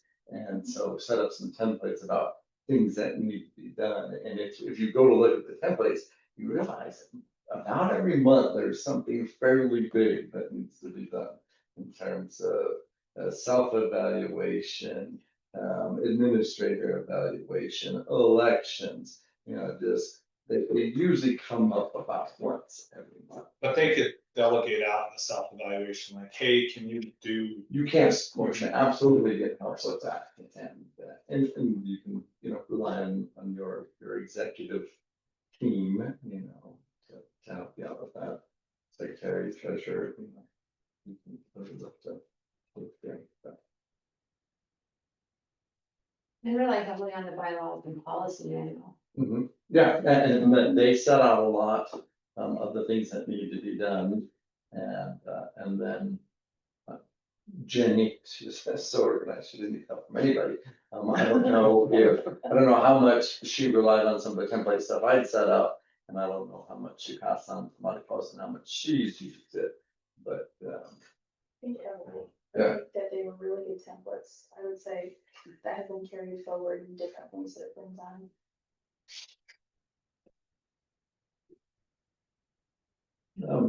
Yeah, and I've given it a lot of thought personally. I stopped being president for a reason, because I thought that new blood on the board is a good thing, and especially in leadership is I wanted to see, because the people were saying, hey, you're gonna do it again, right? And I sat down and we got Jen, she may be like the best president I've seen in my term, in my tenure. And so it's only reinforced my decision as to why new blood on board is good. Being kind of an emergency situation we're in, I would be willing to do it if you guys wanted to, if there was any big concerns. I do know the job, and I know Chris do it well, we work well together. But if I did, I would be very clear with you guys that it would be for the term only, and it wouldn't be, we're gonna be in the same exact position in next September. It's gonna come faster than everybody knows. And so I want everybody to really, start doing any succession planning, training, anything you wanted to do. And so, a little bit of thought. By the way, my wife hates the idea. Does she like those? So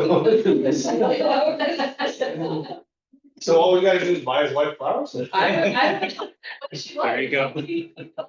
It's certificate to a spouse. Certificates, we getting gifts every month. We can do that.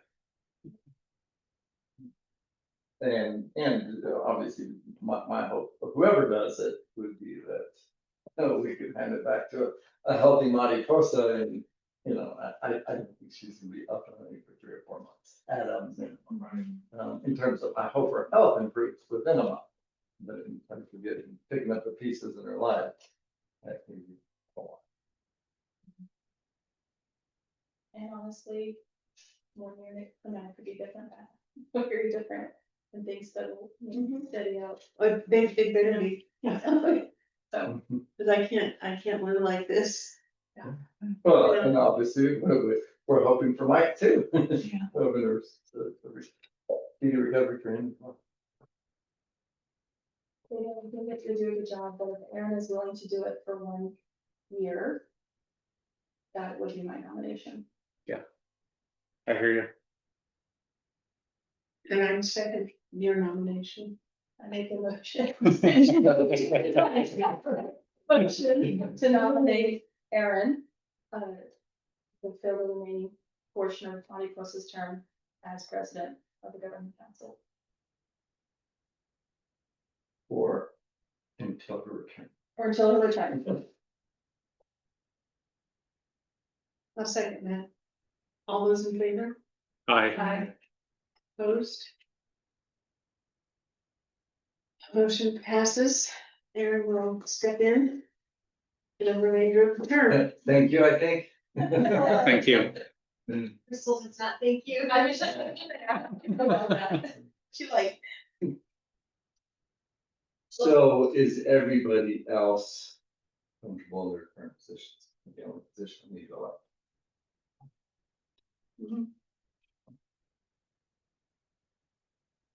okay, so we can move on. To self-evaluation, and this has been postponed for quite a few meetings. Am I to assume that we're gonna postpone, I don't know anything about it, so that was money plus stuff, so I'm assuming it's probably not ready. after our last meeting. Excuse me, she said to expect it emailed to us, but I didn't see it. Yeah, that which tells me it was probably on her to-do list and it's now falling on my to-do list. Do you want me to do that? If you could. Yeah. Mark, I know. I just dodged the bullet, so I will. Because I really think that Yeah, that would be remarkable. when it required. Yeah, and I don't know, I mean, as far as anything that I have to report on for the governing council, I don't think this is a piece I've ever had to report on, so so it's probably more about our own policies, I would imagine. It's our policies and best practices. It's, let me tell you, when I started on this governing council, we did not do that. And I went to a lot of trainings and they said, this is a good idea, so I put one in place. And it's only been improved since then. And so it is the best practice, something we should do, and I think something that's helpful to do every year. So kind of like along one of the questions is, or can we go into limp mode and only do certain things? My thing is, let's try to keep as robust as ever.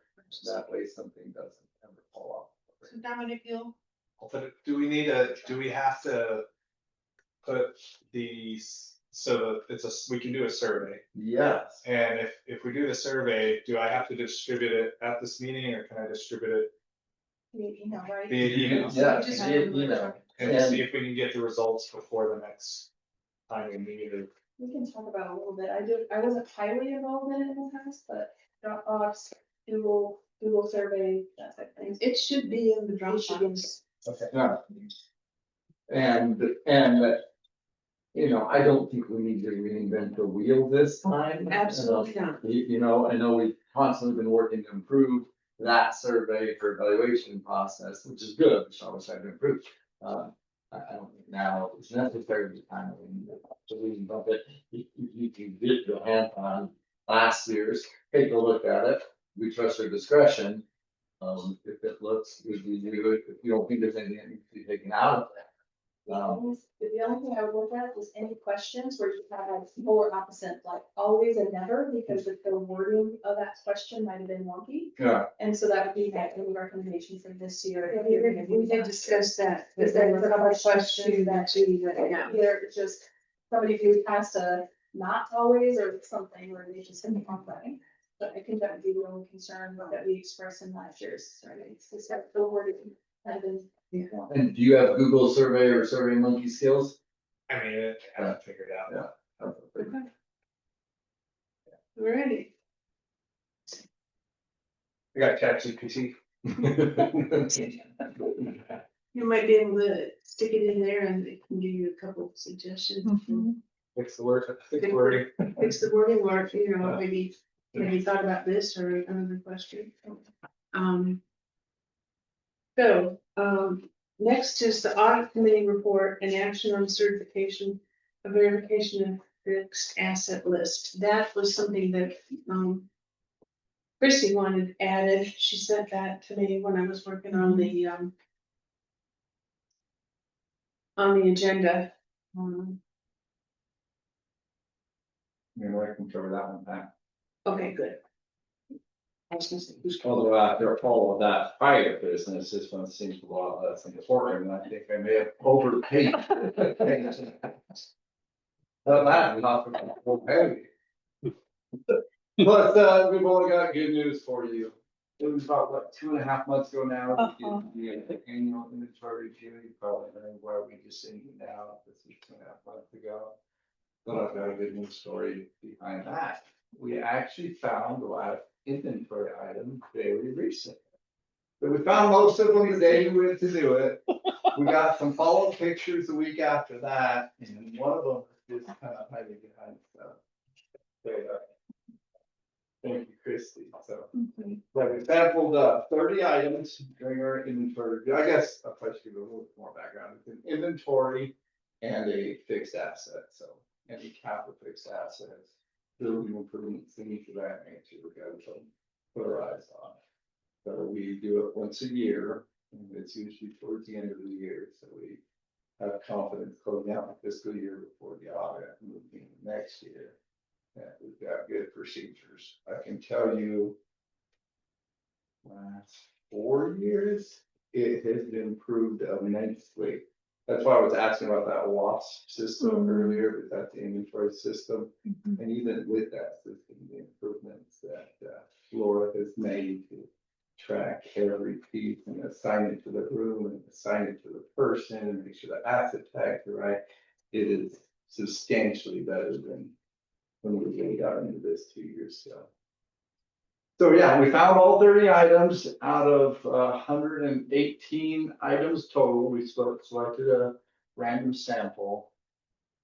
I did also pull kind of a secondary sample. There was 80 computers and iPads that were had a notation in the system which is unusable. And talking to LeBron and Porter, Marcia. They keep them for parts, and sometimes they get kids working with the parts. So sent them that list, and you'll probably remember the month after, I think it was 6/18, and actually a couple weeks afterwards, you guys were asked to sign off on dispositioning some assets. They basically cleaned up all of those unusable computers, and you guys approved the disposition. There was a 2 years in a row, we had talked about the tech tubs, which are perfectly good pieces of equipment. They just didn't seem to be used very highly. They were $250 pieces of equipment, and with chargers and cords and all that. The teachers just didn't seem to find them convenient. They were charging on their desks, the tables, tablets and stuff. So all that to say, we didn't throw them in the trash. At least I don't think so, right, Christie? They were just taken out of inventory. Right, exactly. They don't walk away, you know, not highly susceptible to misappropriation. So we just took them out of the record. So I think that was a good move on behalf of the council, the administration and the council. All right, you can go to the second page up there, Vivian. How do you choose what you can take out of inventory? The board, you know, ultimately would have to vote on it. I mean, we voted on it, but how do you know what you have to add? You can choose what to put into inventory and you can choose what to take out. Yeah, it's just not something you use, which kind of gets to this next section we have up here. Every time we do this, we sit down in the audit committee and it's always about all of the administrators. Sit down and discuss this and yeah, what else are we buying? What else is valuable? What else would be most likely to walk out the door? You know, we used to have radios. I think radios are a lot less common than cell phones at some point. Maybe all the radios get taken out of the inventory. You know, we have other high value. For me, the import, very expensive, very big. I'm guessing they don't walk out the door too often. They don't fit in your car. So you know, we can have those discussions as we go. Like quality thresholds, is it like a hot item that could walk away? Anything over 5,000 most certainly has to be, and that's our capitalization threshold, so that most certainly has to be capitalized, and if you're capitalized, you need to put it in inventory. But I guess we could make an argument not doing that, but I don't think we would. And Dominic Laurent's also been doing a good job when she's working on computers. If they really aren't fixable, she's been making notes in inventory. That's how he was able to identify like which ones really aren't usable anymore. Cause she's been making notes on just what's not functional. So in terms of the board, deciding to put in inventory or not, it's an internal control. It's how much do we think as a board that we want to make sure that controls the board. Yeah, and more than likely, you probably get a recommendation from Laura, business manager, administration, something like that, say, hey, we're buying some of these, we think we should put them in inventory, but as a board member, when you walk around the school, you see a couple of valuable things sitting out there, and you ask, are these ever inventory or those looked at? It's a fair question. I mean, you can inventory something that's $100 if you're worried that it's gonna walk away for you. So yeah, just because we inventory it doesn't mean we capitalize on our books. It just means we decide that we want to keep our hands on it once a year, more often if need be. So to that point, we updated our capitalization policy. This is brought to our attention by the auditors last Odyssey. Right? It was. So the way current accounting standards are being interpreted, if you have an aggregate purchase of items that aren't otherwise capitalizable, $300 Chromebooks is a perfect example. But you buy 200 of them at once and they exceed a certain amount, that you should capitalize. They used to call it like initial compliments, where you're setting up a inventory worth of things. You would have to capitalize it. It doesn't really change what we're doing for inventory, but I thought I would point this out to the board. If you ever see $75,000 more in the finance committee, I know you would see it in the finance committee, make sure you ask that question, because they definitely look at assets that we capitalize. We haven't ever hit that threshold. In fact, we talked about it in finance committee meeting today. Is that the right number? How did we come up with that? Should it be higher or lower? I think at this point, that's probably the number. Physical presence of capitalized fixed assets. This is one of the big reasons we started doing this procedure. And these are the things that would get capitalized, and these are the things that could get us audit findings if we don't properly capitalize them. So we only had 2 and 15, the play structure and parking lot. You can see by everything that's going on out there now, we're gonna have a lot more of these next year. Playground and all that. So anybody else who was there have anything else to add? I think I feel very confident, especially after doing 3 years in a row, that doesn't mean things are gonna be missing. If that last iPad wouldn't have shown up in the last few days, I probably would have given you the same report. Because thinking about loss of places like Target, I think the average loss is 3 to 4%. I bet we experienced less than 1% here. Other than stuff right there, like as far as just losing it, kids walking off with it not coming back. We've got a good control. It's between and Laura and Lauren, especially Lauren's first year doing this. Yeah.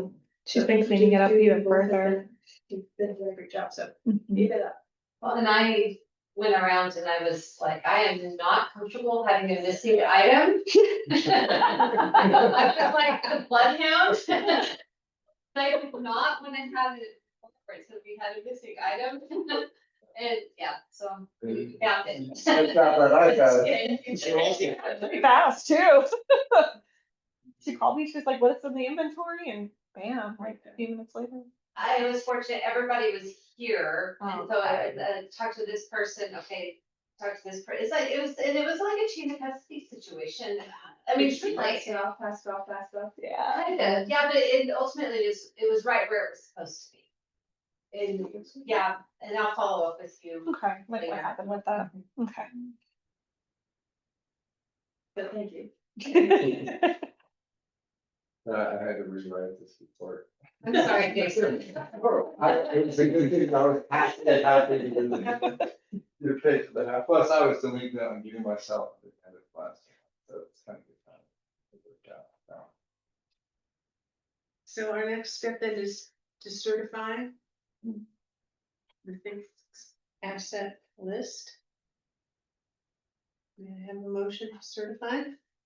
So move, and why don't you have Mhm, inventory and fixed assets? mhm, Fixed asset list and inventory. mhm. So move. I have a second that. All those in favor? of Aye. Certifying the verification of fixed asset list and inventory. Say aye. Aye. Aye. Those opposed? Motion passes. to Certify the verification of the fixed asset list and inventory. Next item is removal of audit committee member, and I didn't add that one, so I don't know. Jason, do you want to talk about that? Is that a committee chair or do you want me to? Why don't you go ahead, because don't work with last name. Okay, so, the audit committee is required to have a parent member, so it just has to be any parent in the school, as long as they have a child attending, it doesn't have to be anybody with a finance background. It just needs to be a parent, and so we've had a parent member on the audit committee for the last 3-ish years, maybe. And that individual no longer has children attending school here. And so that person can no longer serve as the parent member of the audit committee. And so we need to officially remove that person.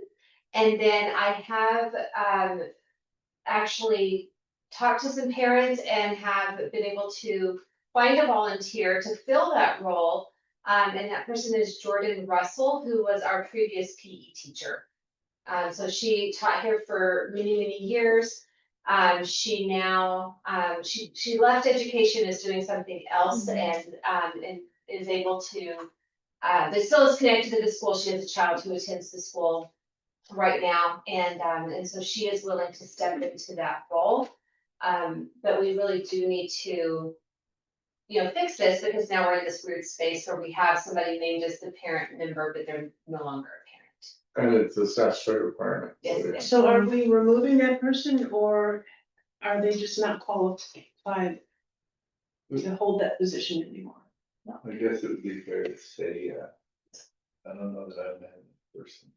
So definitely removing him. If this person wanted to stay in the audit committee because they just loved the audit committee and wanted to contribute as much as possible, then we could just add a parent. But I get the sense this person has lost interest in the process and. Okay, so, Sorry, my question is, we're on the agenda to remove, but can we also nominate at the same time? So what we're gonna, Remove only. what I'm gonna recommend is, because we need the board needs to remove.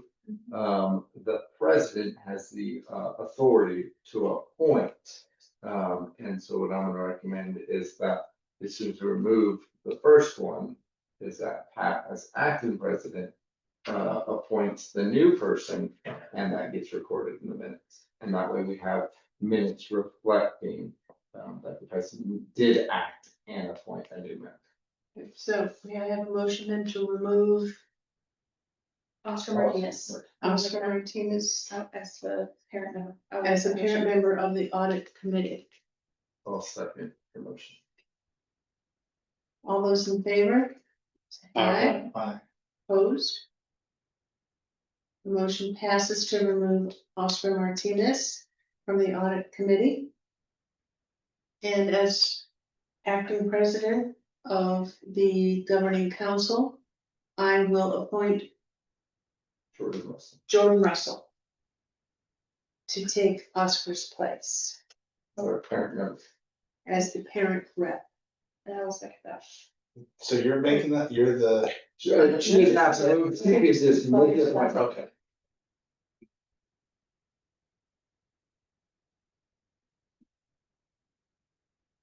was the person's name? Russell? Jordan Jordan Russell, Russell. 2 S's, 2 L's.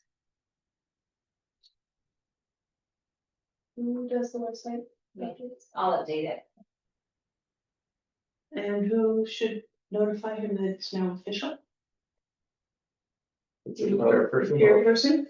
Or Or Jordan. Jordan, yeah, the chairperson. Yeah. Oh, Okay. happy to. Would you- All right. Okay. Good. All right, next item is discussion and action on revision to purchasing section of AKCS's financial procedures manual. I can start with that one. I shared this with the finance committee a little bit earlier. So let me just excuse it there. So we had a situation come up the very first week of school where one of our HVAC units went out. And called the company, they came out, they looked at it, they said the compressor went out. Because of the age of the unit, it's estimated that it's well over 20+ years old. They recommend it's to replace the unit, but because the cost of replacing the compressor, it was not that much different to replace the compressor or replace the unit. So we went, it was about $12,000 to replace the unit. I think it was like, I'm gonna say 8,000 or 9,000 to replace the compressor. So both items were over $5,000. And according to our financial procedures, anything over $5,000 requires 3 quotes. Well, getting 3 quotes from HVAC companies at this time of the year is not an easy task. And so then we were in a little bit of a pickle where now we have a K1 classroom, the first week of school with temperatures in 100 degrees outside, a teacher brand new to the school, no reasonable place. I mean, this teacher has already spent all this time setting up for space, and then to have them relocate, we're talking little kinder and first graders. I mean, it was not a good situation. So, but based on our procedures, I had to get a hold of 2 other companies to try to come in and to give us quotes. One company said they would come out, they never showed. They made an appointment, they never showed, never called back, nothing. Second company came out about a week later. They were able to schedule us. It took a week to get an appointment just to get them here. They show up and then I was told, well, we'll have a quote to you in a few days. And in the meantime, the first company that we got the quote from, which is the company who told us what the issue was in the first place and what their recommendation was, is the same company that we've worked with for years and years and years. And they told me, we can have a unit scheduled for Friday. We can get the crane scheduled, no problem. Friday morning, we can knock it out. I didn't get the quote from the third company until Wednesday. So, I mean, it was just like this. The following Wednesday. No, the Wednesday before the Friday that the first company said they That was haven't more done. expensive. And it was more expensive. Their quote was more expensive. So, never did get the third quote. Tried, we documented it, and then just made the decision that we have to move forward, because if we lose this window with the crane and this unit, then I don't know how much longer it's gonna be. And this is, this is not a good learning environment for students at this point. And so we did make the decision to go ahead and move forward, get the unit installed. Well, in all of this process, we learned that the procurement code on direct purchases is now $20,000. So anything over $20,000 requires 3 quotes according to procurement code.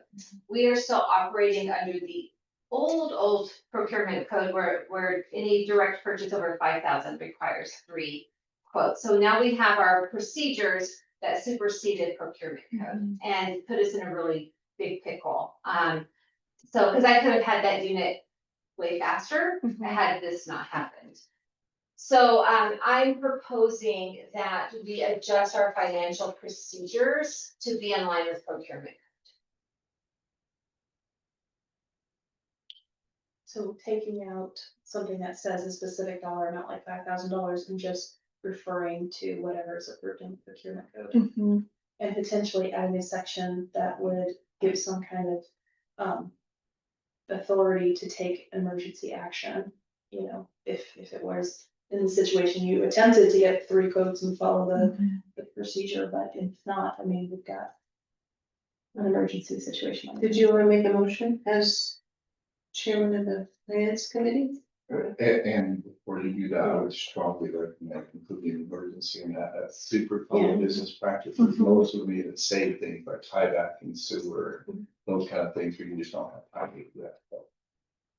So I would make a motion to update the current procedure, it's not policy, procedure, to reference the procurement code when we have the different amounts, but also to include verbiage that allows you gives authority to the head administrator or designee to act in an emergency situation.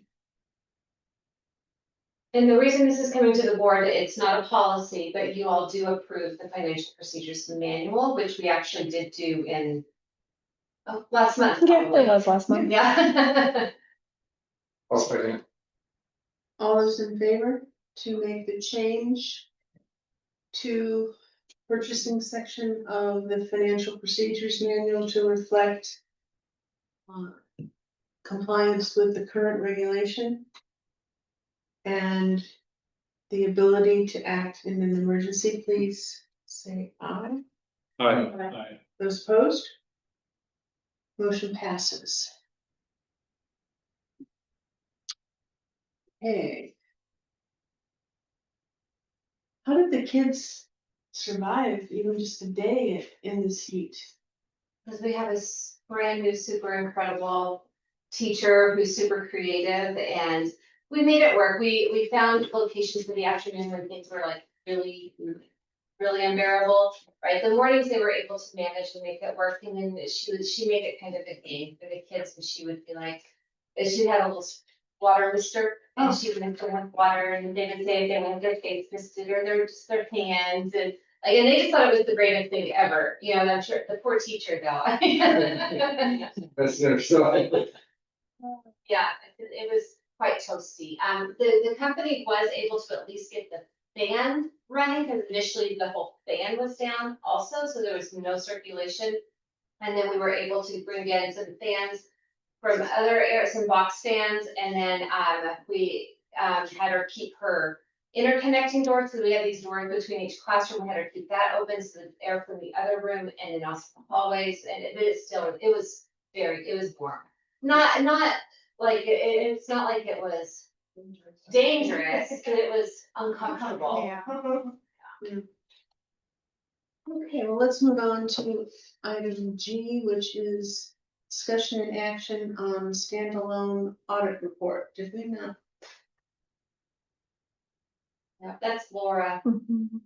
So I was reached out to by the auditors, because apparently this isn't very common anymore for charter schools that are under APS to have their standalone audit report anymore.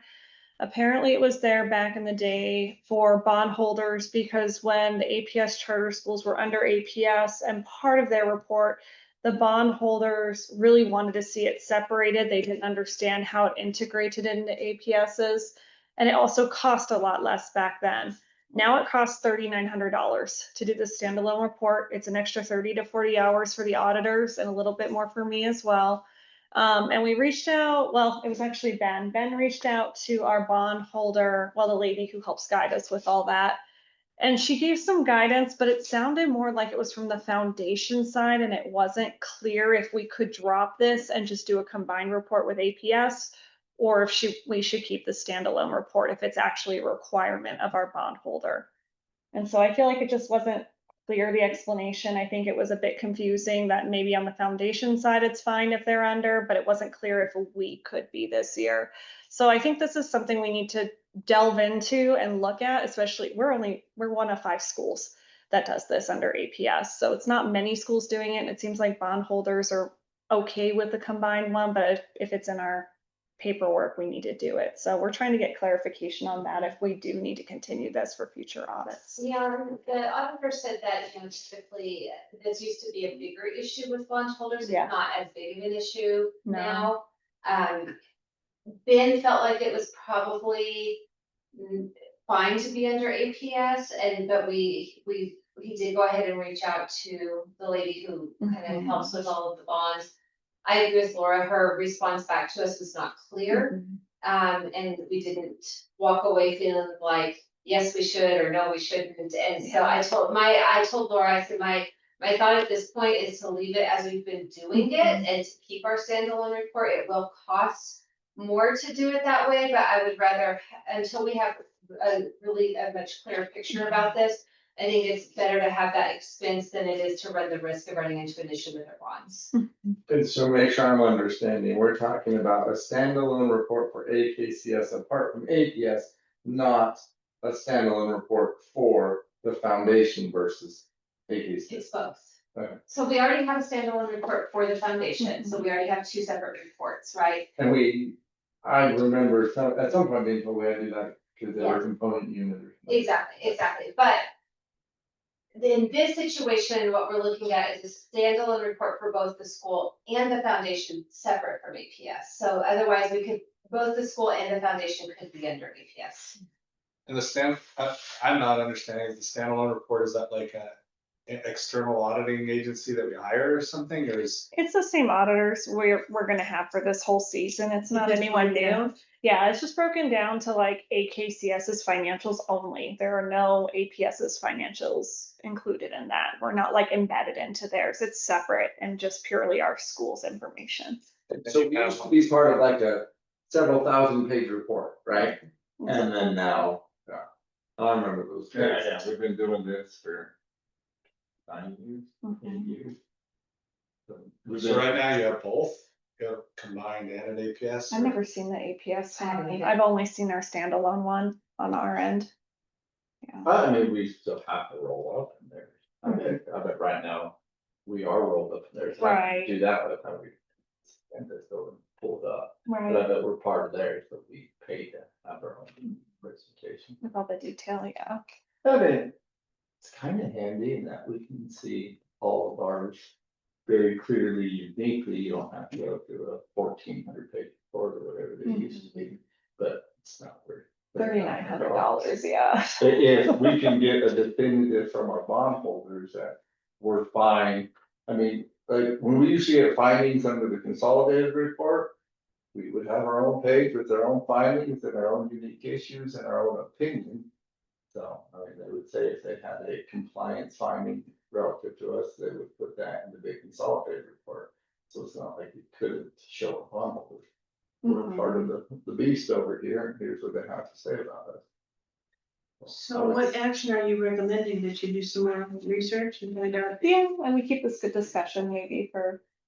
I think so. I mean, I don't know if anybody else has thoughts on it, but I feel like until we have a very clear understanding from our bondholders, I don't feel like we can do anything different. Yeah, Okay. Who did he talk to and how are they different than our bondholders? she was Denise Doubleday. She's with Bank of Oklahoma. I think she oversees all our documentation. She helps us with the bond and lease documentation whenever we have She's our questions. intermediary I with think bondholders? so, if I understand that right. Yeah. In that reply button say, yes, we are required to have this, or no, we do not need to. You look like Yes or no. You got a check box in it, like grade school. Her response was pretty hefty. I think we'll have to work with Ben and dissect that a bit. Yeah. Yeah. Definitely. But we do have a foundation planning meeting coming up, so Okay. we could bring it up at that time. So if you want to be at that meeting, we can talk Yeah. more about it. You don't have to be there for the whole meeting, but for that piece of it. Yeah. I think the reason we wanted it brought here was because if we wanted to take action about having being combined, that would be a change from what we're currently doing. It is an extra expense to have it as a standalone report, so we felt like the board would need to take action one way or the other, and then we didn't know if we would get a response back from Denise, and I think that came through late last night or Yeah, it was early this yesterday. morning or something like that, and then we weren't sure, so we put it on the agenda just in case. Okay. Well, I heard you talking earlier before the meeting started that you thought maybe she didn't understand the question. I wonder, because And it was so that's foundation focused, the reply. answer, and Yeah. it didn't really have a discussion about the school's part and all that, so. Okay, so I'll make a note. Sorry. to put it on the agenda for Yeah, next it's time, or like you that. just? So I think that's worth it. I hope we have an Randy, our answer. auditors need to know yes or no. Yeah, The meeting will be too late. that, Yeah, we start September fifth. So they- Right. this will be nice. Not on site, Right. right? It actually starts the audit. Right, right, Laura, just to clarify, if we get an answer by the time the September meeting rolls around, that's too late. I would say right? so. We've already started rolling with things. Due dates, all of So it. it sounds like this will be a next year issue.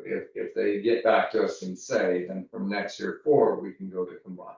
Now, that amount has already been budgeted, and so we'd rather be safe than sorry Yeah. this year. Yeah, If we've that been clear with cut it. no, that would save about 30 minutes. Okay. So we don't have to take any action, we'll continue Researching. researching and clarification. And the only other thing we could do, if we wanna be fiscally responsible, is try to get clarification and answers, and we could hold a special meeting if need be. And that would be the other option. As in, So I could put it out to the board, once we have clarification, and then you all can decide if you wanted to have a special meeting on it. we could do that by Zoom, right? Totally. I mean, we could do one of those things where it takes to be a 10-minute meeting, Yeah. where if we decided, because $3,900 is $3,900. Yeah. So yeah, Especially since we're going to be adjusting our budget. Mhm. Yes, after the phase happen. I think last year audit cost $28,000. It's pretty hefty. Victor's pretty easy to work with. Yeah, he's Told them, amazing. we're just trying to get the bondholders to confirm what you're telling us, Yeah. which is that they may not need it. And Yeah. then if we do, we'll have a meeting and save us I money. didn't let him know. All right, so, H under, section 9, discussion and action and vision of AKCS vision and mission statement, we already did that. Okay, do we have anything to discuss under executive session? We do not. Oh, so we're not going to adjourn for an executive session. All right, there being no other business, then we are adjourned at 8:10. Do I need a motion for that? technically you don't, we do offer in the past, but technically no. Technically, I Robert rules of and I order, belong to you some organizations where you gotta make a motion, but you really don't. I mean, have you to. really don't. The chair has the authority to adjourn. Yes,